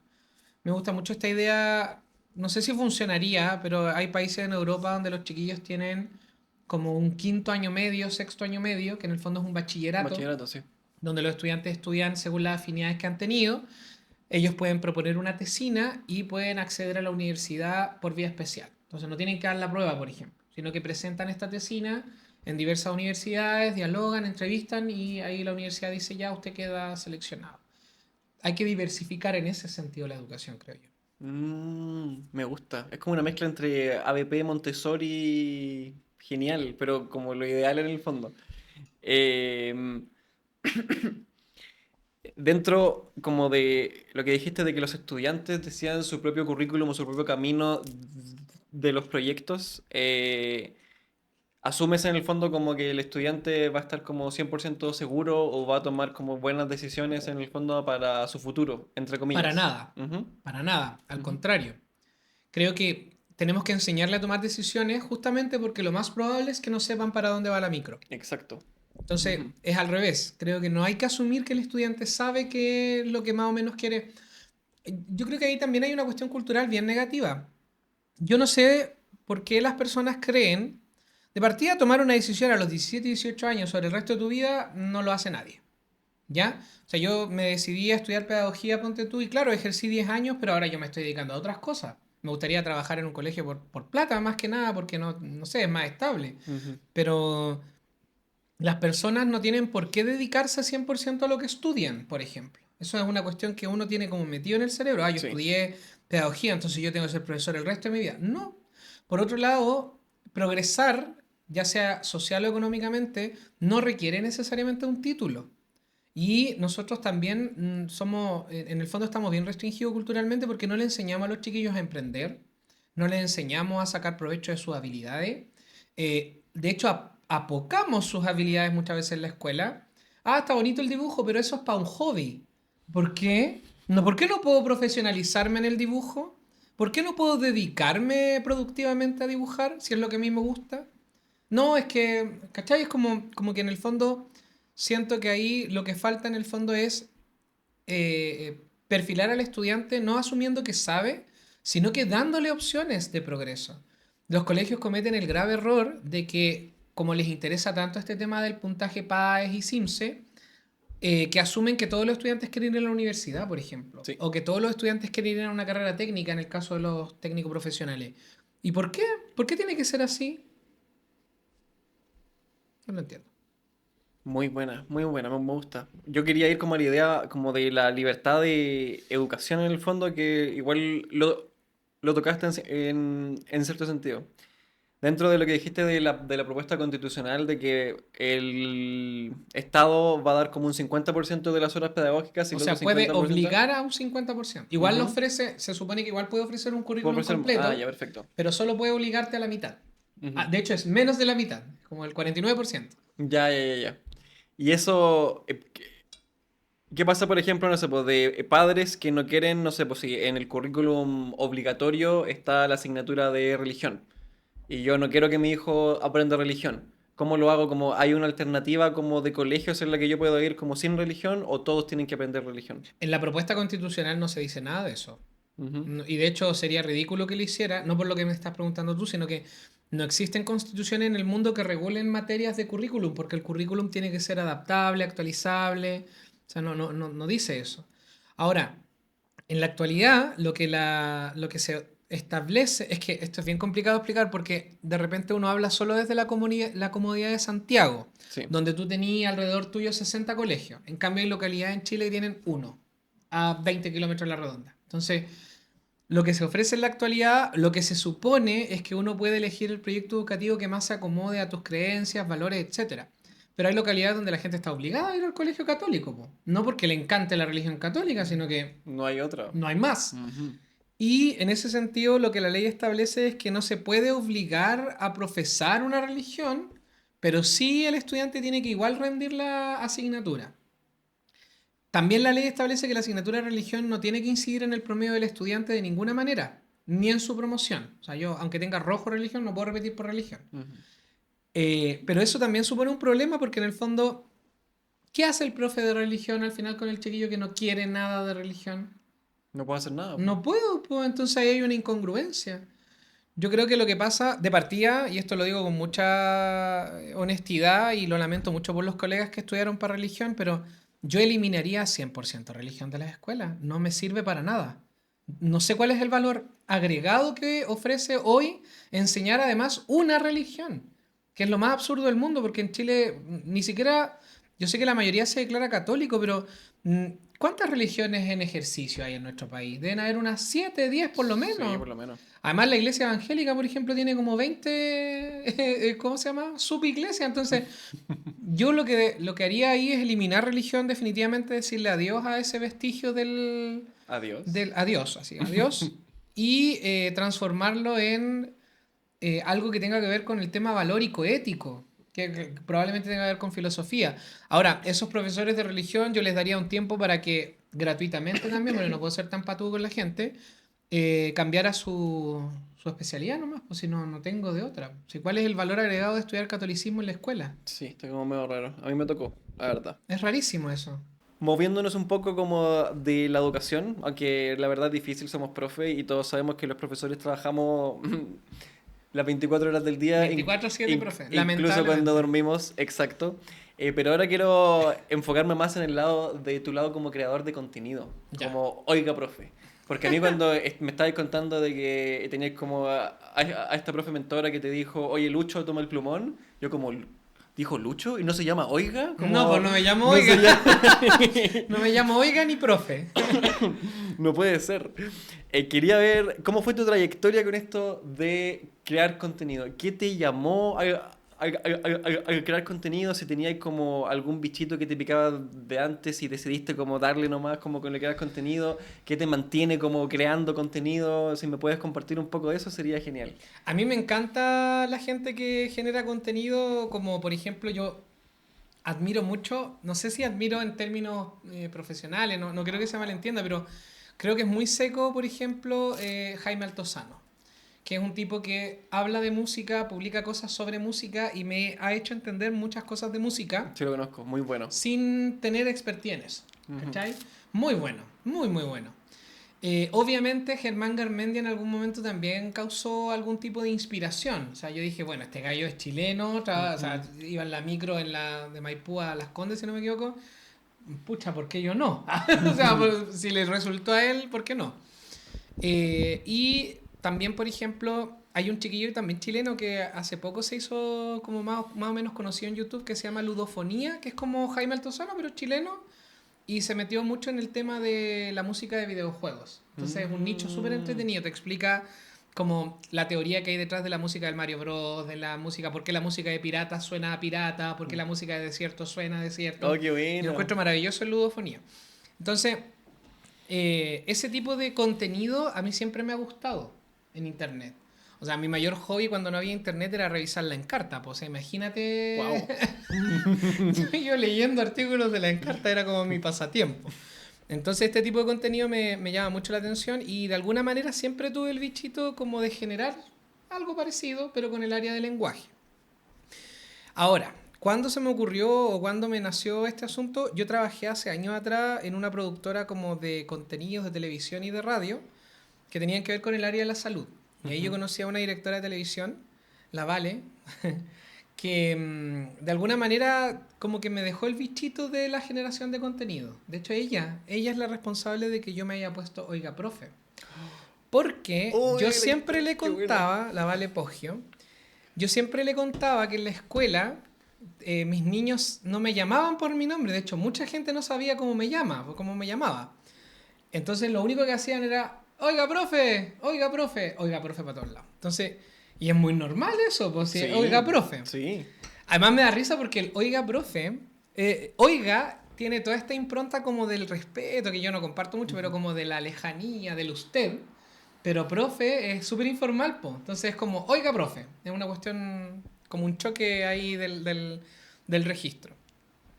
Y me quedó ahí el bichito. De hecho, como te digo, la Vale fue la que me dejó con eso de lógica profe.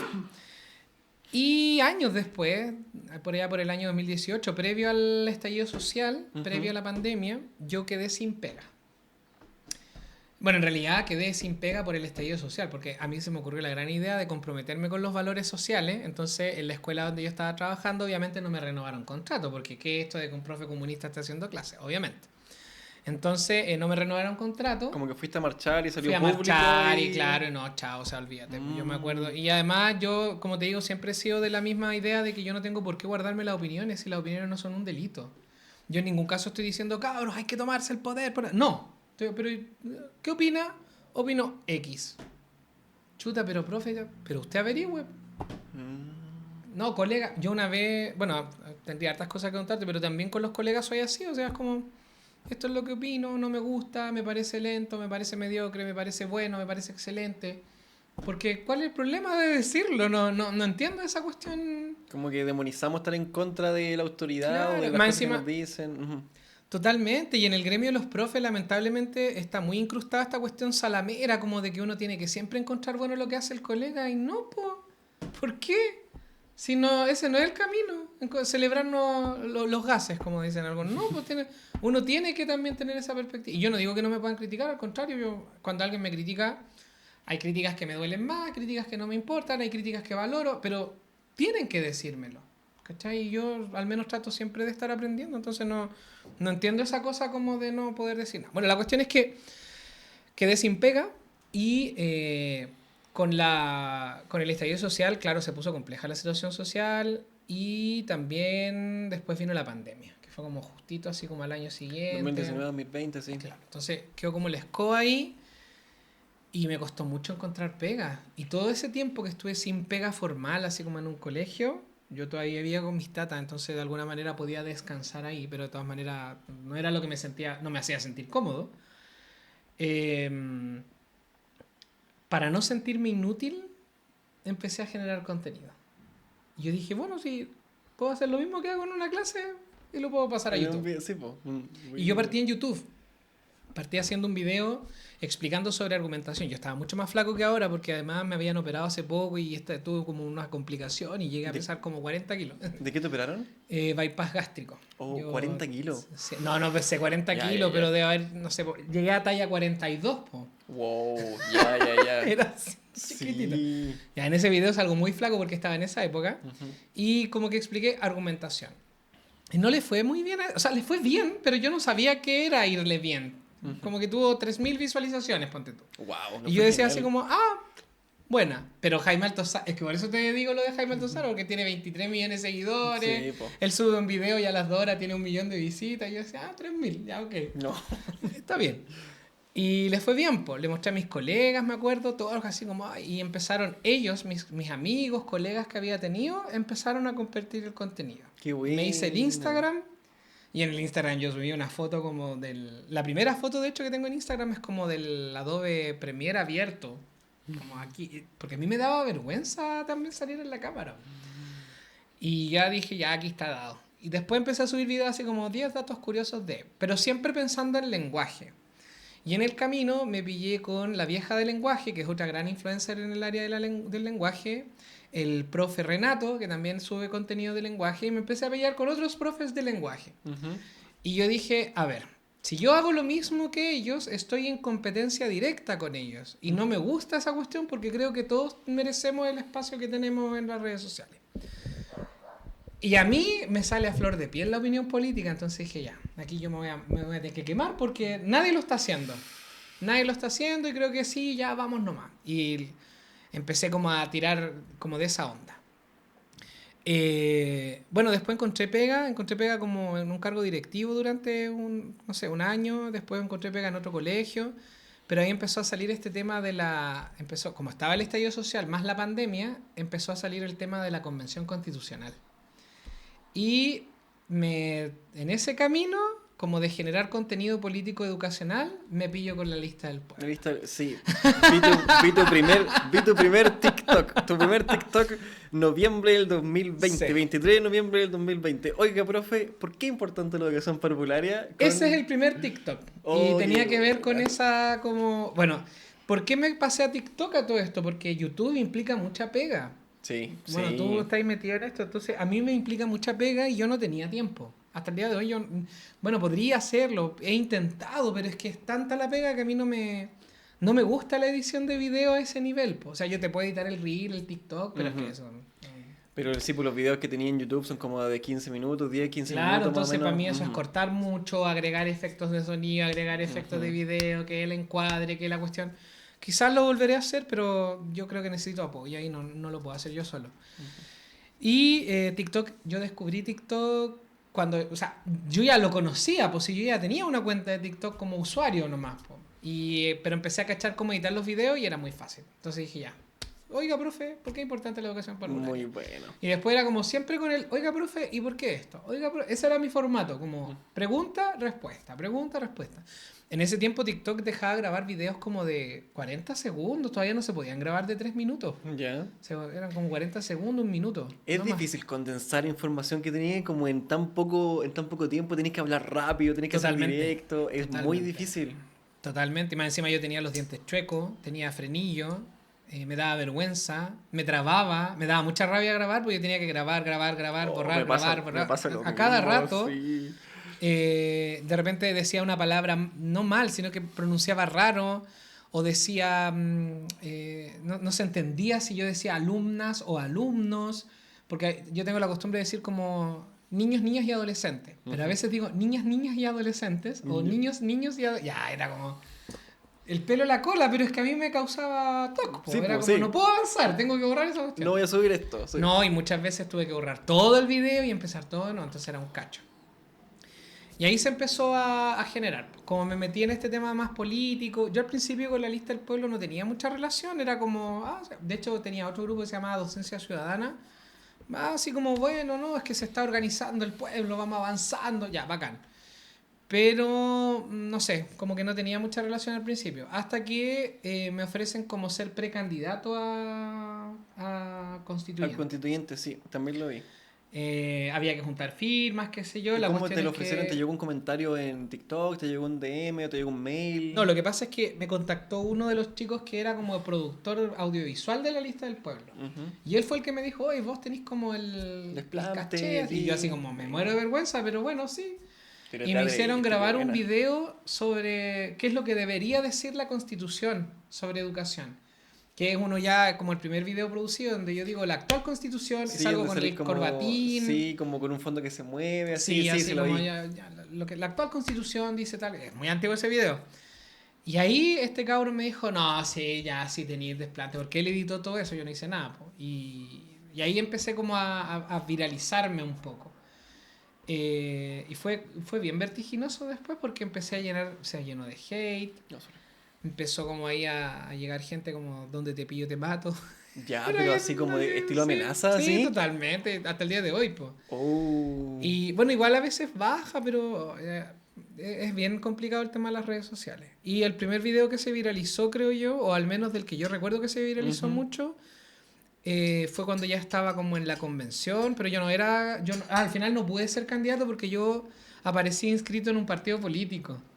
¿Por qué?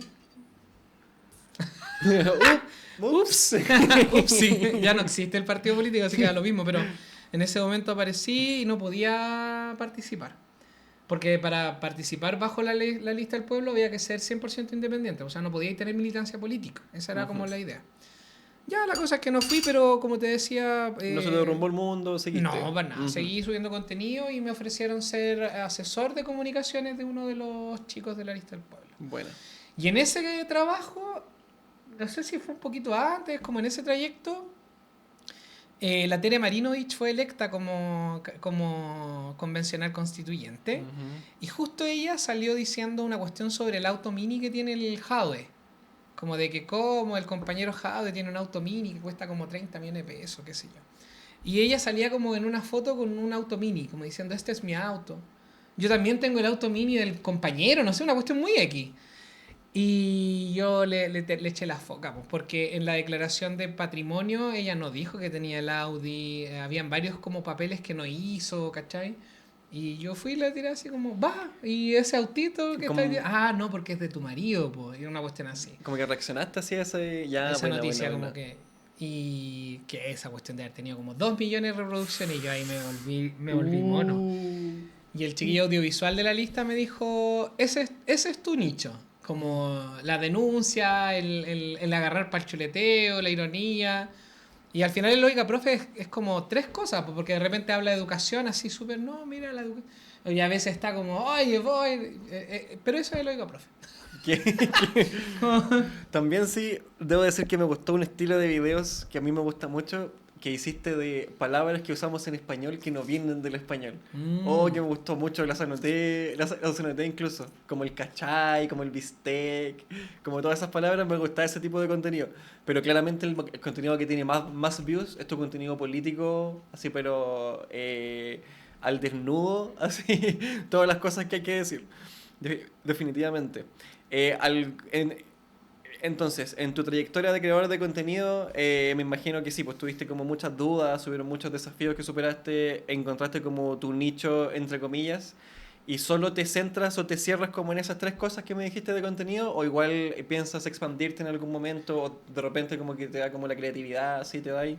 Mira, de repente me dan ganas de ser como Jaime Altozano y abrir mi propia escuela con Eh, juegos de azar. Pero es que a mí me dicen que yo tengo una creatividad súper grande, pero a mí me cuesta encauzar esa creatividad. Yo, bueno, tengo el gen de la procrastinación, tengo, no sé, como que soy distraído. Ahora estoy súper enfocado porque está ahí tú, pues, ¿cachai? Ujú. Pero no sé, por lo mismo yo de repente pongo a lavar la ropa, después me tiro ahí un rato, hago un video de TikTok, puse un disco, me fui para allá, se me olvidó la lavadora, como que soy muy, Disperso, muy sí. disperso, pero estoy todo el rato como pensando en algo. Eh, entonces lo que yo creo es que sí, pues en algún momento debiera expandirme. Lo que a mí me falta mucho es capitalizar esta cuestión. Pero la gente a lo mejor no sabe, pero yo tengo, pasamos los 300.000, 320.000 en En TikTok TikTok, sí.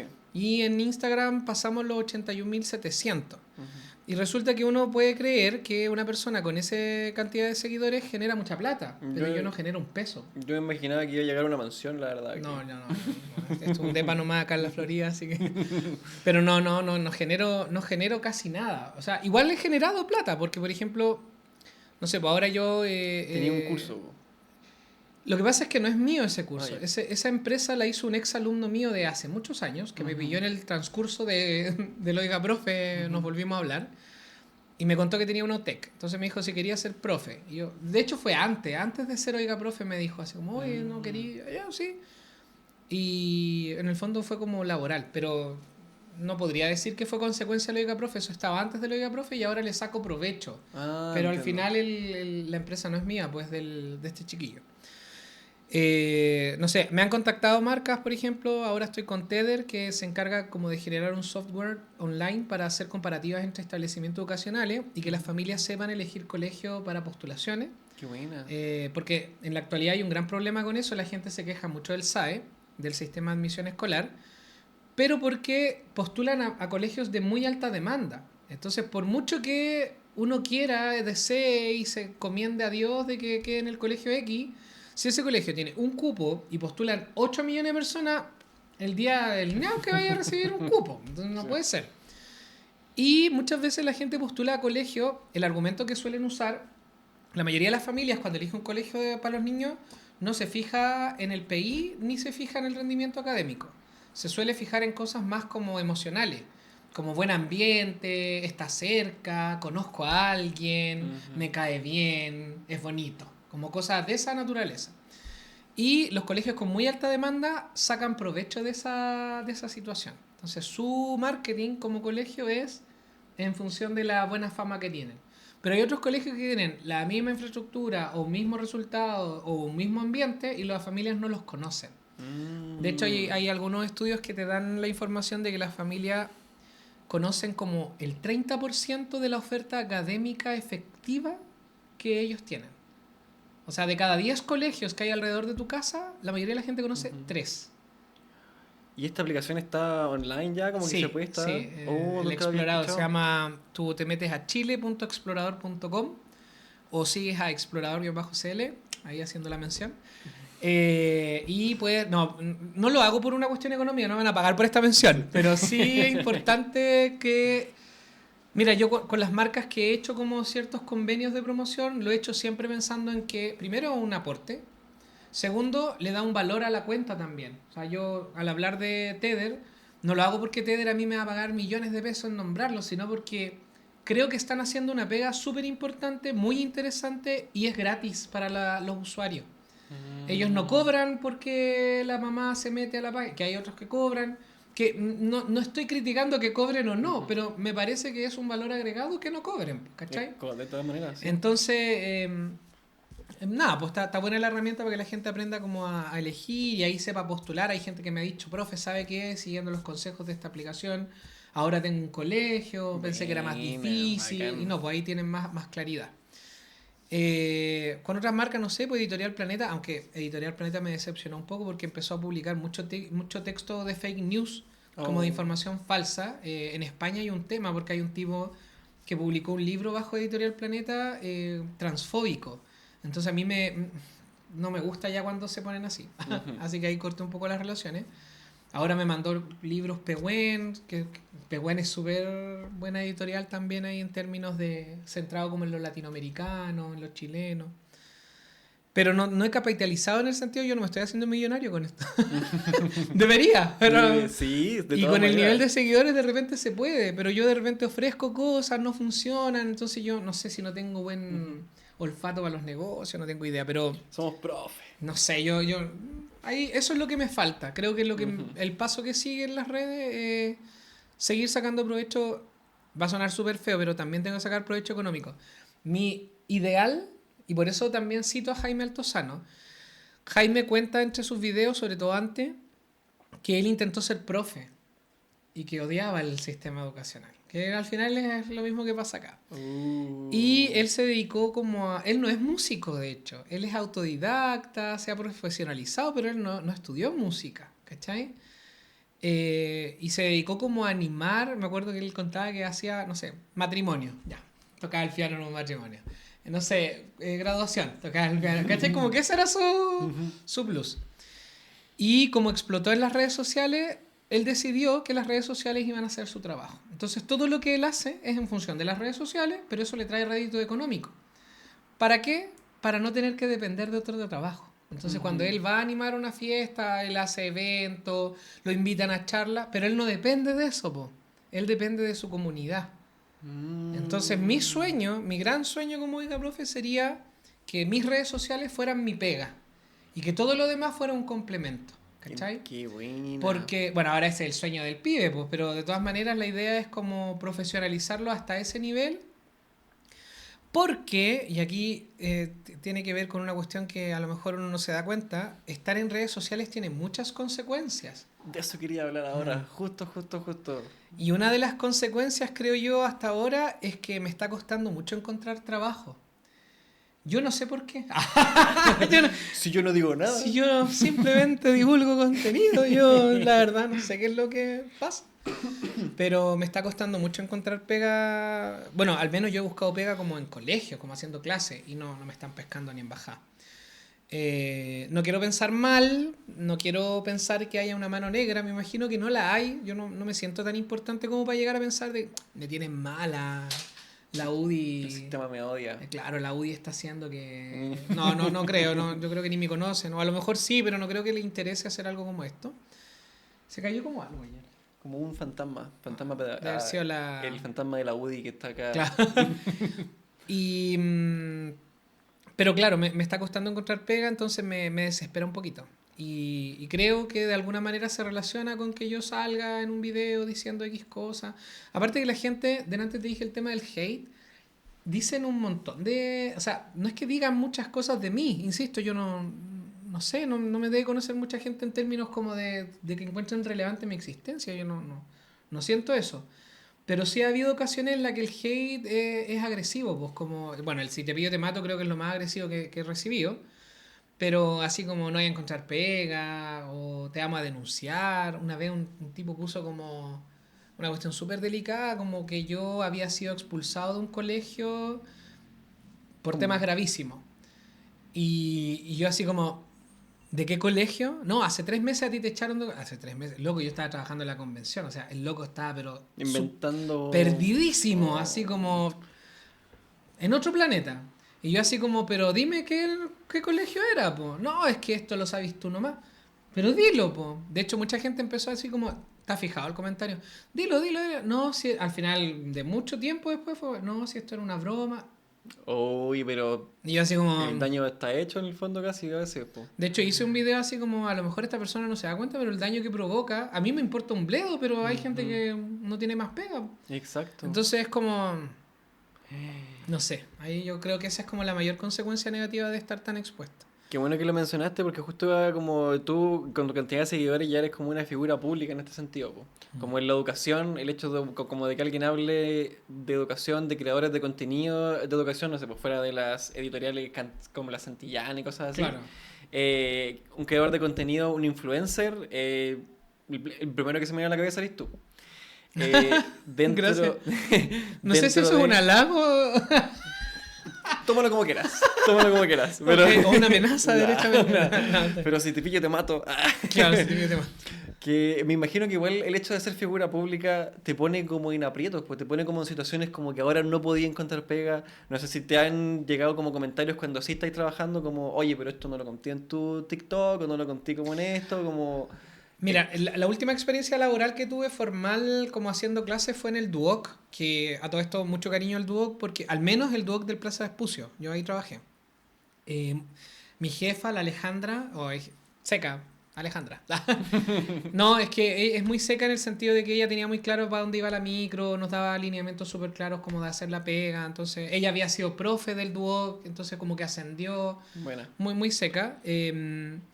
Y el ambiente laboral en el Duoc era muy agradable en el Plaza Vespucio. Yo al menos trabajé solo en el Plaza Vespucio, entonces era muy agradable porque los colegas eran como buena onda. Había lo de siempre, pero no era terrible, encontraba que era muy, muy agradable. Además, no sé si cacháis el edificio que tienen, pues ahí en el Plaza Vespucio, en el mall. No, no lo conozco. Es un edificio como de 4 pisos, pero el piso 3 es patio. Entonces es como estar aquí, pero al aire libre. Bacán. Y lo encuentro maravilloso eso porque veis como Santiago hacia abajo, la cordillera, en el invierno era precioso. O sea, yo me ponía debajo de la lluvia a mirar la cordillera porque muy lindo el panorama. Qué rico. La cosa es que en ese trabajo, sí mi jefa sabía que yo hacía contenido, pero es que era obvio. Y lo que sí yo decidí, nunca sacarle mucho capital como en el trabajo. Yo no andaba así como, hola chicas. No andaba así. De hecho, muy, muy, muy bajo perfil. Pero muchos colegas me empezaron a cachar y dicen, tú soy el que sube contenido. Sí, no, bacán. Sí hubo oportunidad en la que... Oye, esto no sé si debería contarlo. Esta es la premisa. Ya, pero ya no tengo relación laboral con el Duoc. Una oportunidad, me acuerdo que en el Duoc, para que tú como que progreses como profe, le ponen mucho énfasis a la evaluación docente. En el sentido de que te hacen evaluación interna, de pares, te revisan la planificación, tu área administrativa. Son súper heavy con eso. O sea, están constantemente como mirándote y dándote feedback. Como hágalo así, qué sé yo. Y en eso me fue bien, me fue bastante bien. De hecho, yo duré un año por lo mismo. Sí, de hecho yo dejé de trabajar ahí por una cuestión de baja de matrícula estudiantil. Como que la educación superior en términos técnicos ha ido bajando la cantidad de gente que se mete a estudiar en carreras técnicas. Entonces, por eso nomás terminé mi relación laboral. Bueno, la cosa es que en ese lugar de trabajo, en el Duoc, mucho énfasis con la evaluación. Y recuerdo que de repente me llegó un mensaje a Instagram, pero a la bandeja, porque Instagram tiene una bandeja de mensajes como no aceptados, como filtro. Como de gente que no te sigue, cosas Claro. así, pues sí. Mensajes no sé cómo se llaman en el Instagram. La cosa es que yo no manejo mucho esa bandeja. De repente me meto para ver si alguien me está diciendo algo importante, porque uno no sabe. Y me metí y decía un perfil X, te vamos a hacer en la evaluación docente. Y yo así como, Ya. te vamos a hacer en la evaluación docente. Y después me llegó otro mensaje, pero de un perfil conocido, o sea, no conocido, sino que no conocido por el público, sino que tenía fotos. Real, sí. Real, porque el otro era bot. Ujú. Y decía, como algo de no vas a seguir, nos vamos a encargar de que no sigas en el Duoc porque estás adoctrinando. Porque, dicho sea de paso, lo que me acusan a mí siempre es de que yo adoctrino a la gente. Pues ese es como mi... Porque uno tiene tanto tiempo como profesor que te da el tiempo para adoctrinar a la gente. Pues. Pero bueno. Y como si Duoc no tuviera un programa que cumplir, porque la cuestión es súper cuadrada. Entonces no es que yo llegara a hacer lo que se me ocurriera, tenía que cumplir con programa y rendir cuentas de ello. Bueno, la cuestión es que por adoctrinar. Y yo pesqué esos comentarios y se los llevé a mi jefa. Le dije, jefa, tengo esta situación. Mi jefa evaluó y me dijo, ¿pero qué es lo que tú sientes? Le dije, primero no sé quiénes son. No me siento amedrentado, pero sí creo que están pasando a llevar un valor a la ética. Porque si yo tengo un problema con un profesor, hay conductos regulares para hacer denuncias. O sea, si yo como alumno siento que un profesor me está adoctrinando, yo voy y hago uso del conducto regular para hacer la denuncia. Uh-huh. No me pongo a mandarle mensajes al profe. Eso es absurdo. ¿Cachai? Entonces le dije que lo dejaba a su criterio. Ella me dijo, no te preocupes, yo creo que esto es amedrentamiento. Además, tú tienes muchos seguidores, probablemente vaya por ahí el asunto. Cuento corto, nunca pasó nada. Nunca llegó un reclamo. Me dijo, igual vamos a dar un espacio. Yo le dije, o sea, si te llega un reclamo, tú sabes que yo estoy abierto a todo lo... No, a mí no me molesta, de hecho creo que está bien. Si hay que pedir disculpas, si hay que enmendar, está bien. No hay problema.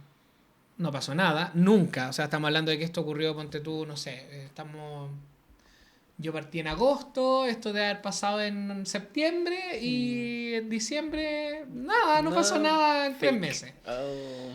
Y yo ni siquiera andaba con miedo, sino que dije, qué desagradable, fue como, qué pesado. La cosa es que me hicieron la evaluación, como te dije, y al final la evaluación tiene hasta un 100% de aprobación. Uh-huh. Y yo saqué 91%, y te que las fue cosas que súper. estaban bajas eran como, no sé, oportunidades de aprendizaje muy obvias, como, no sé, mayor puntualidad en algunas entregas, pero no había ni un reclamo, y de hecho los comentarios, porque los estudiantes dejan comentarios, Uh-huh. no, me encanta que el profesor siempre vaya más allá de la clase. Me acuerdo porque me los leyó mi jefa. Buena. Este profesor siento que aprendo cosas para la vida. Ese nivel, ¿cachai? No solo para la asignatura. Entonces, fue como desagradable, pero por otro lado dije, a ver, no me puedo estar haciendo cargo de la gente que dice estupideces. Uh-huh. Por eso también yo he tomado una actitud como ya estáis hablando de estupideces, bloqueado. Si te ponís tonto, chao. Porque no, ¿qué voy a hacer yo? No puedo cambiar a la persona, po. O sea, igual dentro de tu historial como de video, igual te ponía a pelear harto en los comentarios. Totalmente. Si no, ¿para qué, po? Si no, ¿para qué, po? Es que eso también es parte del marketing. Ya, perfecto. Y también es parte del personaje.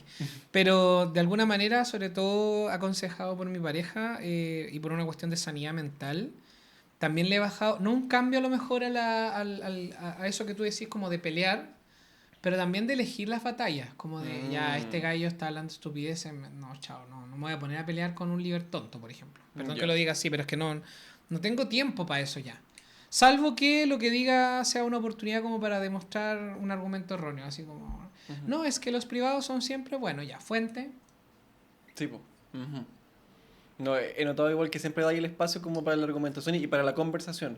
Fuente. Como que no es solo como tu opinión y tu pensamiento, por ejemplo, en el de que la ortografía era un tipo de discriminación. Es un tipo de clasismo lingüístico. Clasismo lingüístico.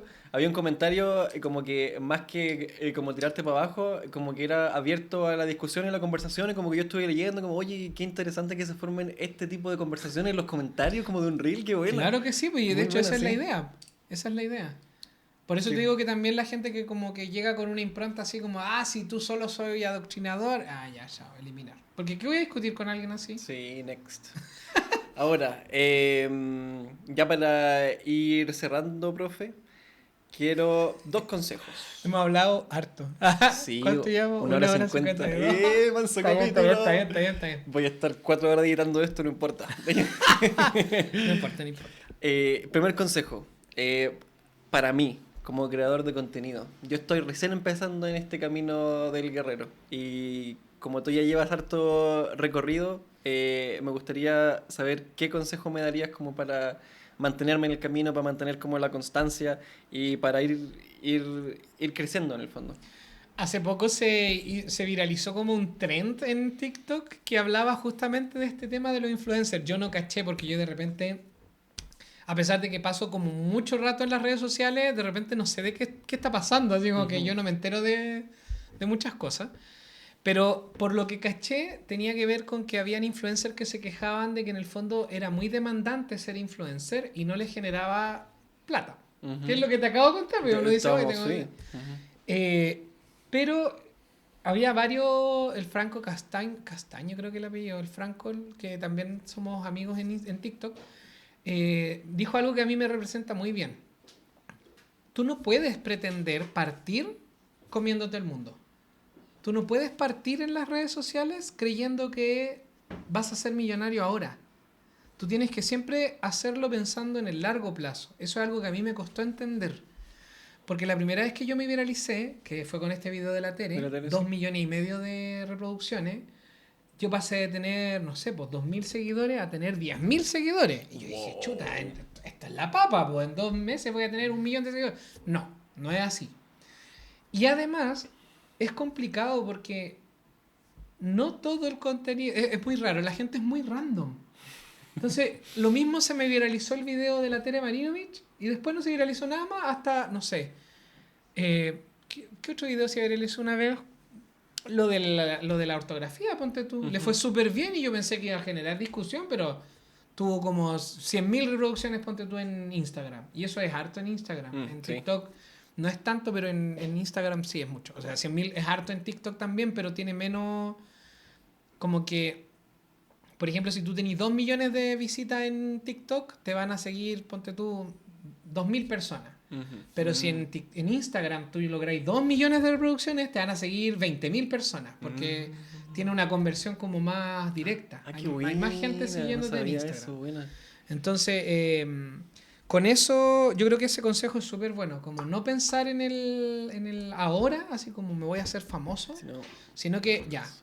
¿cuál es mi objetivo a largo plazo? ¿Cómo lo voy a hacer? Y disfrútalo también, pues si al final a mí me pasó en algún momento que me hastié de generar contenido porque Mm. es muy demandante. Y yo me he tratado de ir reconquistando con esto porque aparte que yo estoy sin pega, entonces hay otras cosas que están pasando fuera de las redes sociales. Ujú. He tratado de ver también que esto es un espacio que hay que disfrutar, po, en el sentido de que yo me creé un personaje que igual se parece mucho a mí.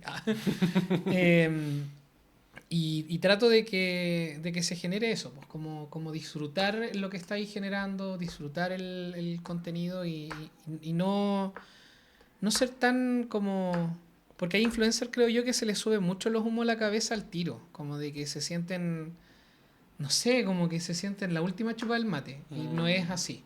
No, no es así porque así como uno se hace a lo mejor lo mismo hoy día tú sentís que yo soy como alguien súper conocido, pero a lo mejor en un par de meses aparece otro y yo desaparezco. No sé, o sea, es tan indeterminado el futuro de las redes sociales que no... Lo mismo, no sé, pues llega alguien al gobierno y prohíbe TikTok. No sé, pues anda a saber, Sí. ¿cachai? O se mueren, ponen una bomba en China y se mueren los servidores. Entonces Mm. eso también hay que ser consciente de que esta cuestión puede ser efímera. No sé si va a ser para siempre. Perfecto, Hay que verlo ahí perfecto. como más piano piano. Oh, muchas gracias por el consejo. Voy a aplicarlo. Ya, pues entonces, profe, con esto nos despedimos. Algunas palabras finales. ¿Dónde te pueden encontrar mis seguidores en redes sociales? Obviamente que probablemente ya te sigan, pero no está de más decirlo. Y algunas palabras ya de despedida para cerrar esta muy buena entrevista.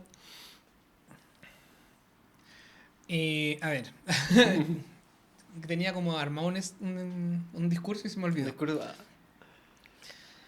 Lo primero que quiero decirle a tus seguidores y a todos los seguidores, personas que nos vean, es que la educación, desde mi punto de vista, es el motor del desarrollo económico, social de un país.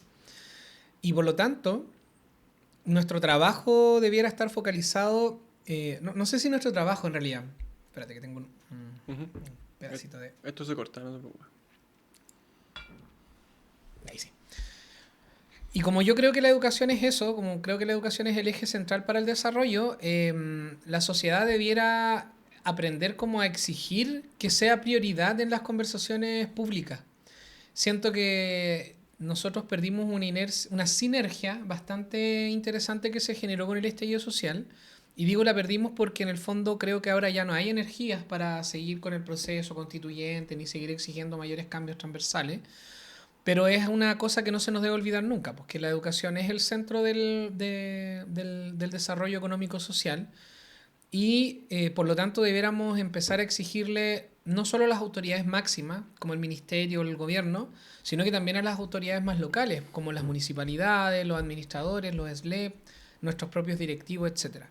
Entonces nunca olvidar que ese es el foco, como que la educación es el centro del desarrollo de la sociedad, al menos para mí. ¿Dónde me pueden encontrar? Nos podemos ver en Instagram, en TikTok, en Facebook. Estoy en todas partes, en verdad. Yo ahora tengo perfil en Patreon. No lo uso para nada, pero ahí está Patreon, está todo. Y en todas partes me encuentran como Oiga-profe o como Oiga Profe junto. ¿Por qué? Porque hay otros Oiga Profes que no hacen nada, pero casualidades, claro, está el nombre tomado. Y me gustaría hacerles como una invitación a que... obviamente esto va a ser compartido en mi perfil también, así que la invitación es a que sigan aquí al colega, sigan el podcast que están armando porque está bien interesante, hablamos harto, así que espero haber aportado mucho material para ti y que sigas creciendo. Muchas gracias. Porque son estos espacios de conversación los que faltan en la tele, los que faltan en la radio, para que las personas, sí, está bien, tenemos mucho tiempo de distensión y de diversión. Y esto también es divertido en todo caso, pero también pero aparte de divertido, creo que es tremendamente cultural y nos falta eso, como espacios de divulgación, no solo a través del reel de TikTok, que a mí me gusta, o el reel TikTok, sino que también espacios como más, ¿cómo decirlo? Como espacios más ceremoniales. Ya, porque el podcast tiene esta herencia directa de los programas de conversación de radio. Sí. Y eso implica hablar más lento, hay otra forma de referirse aquí en este espacio. Entonces creo que eso es lo que nos hace falta. Así que eso, aguante la educación y seguimos. Y seguimos. La educación, muchas gracias. Casi me salió como Boric ese seguimos. Olvídalo. Y nos vemos. Y nos vemos, muchas gracias.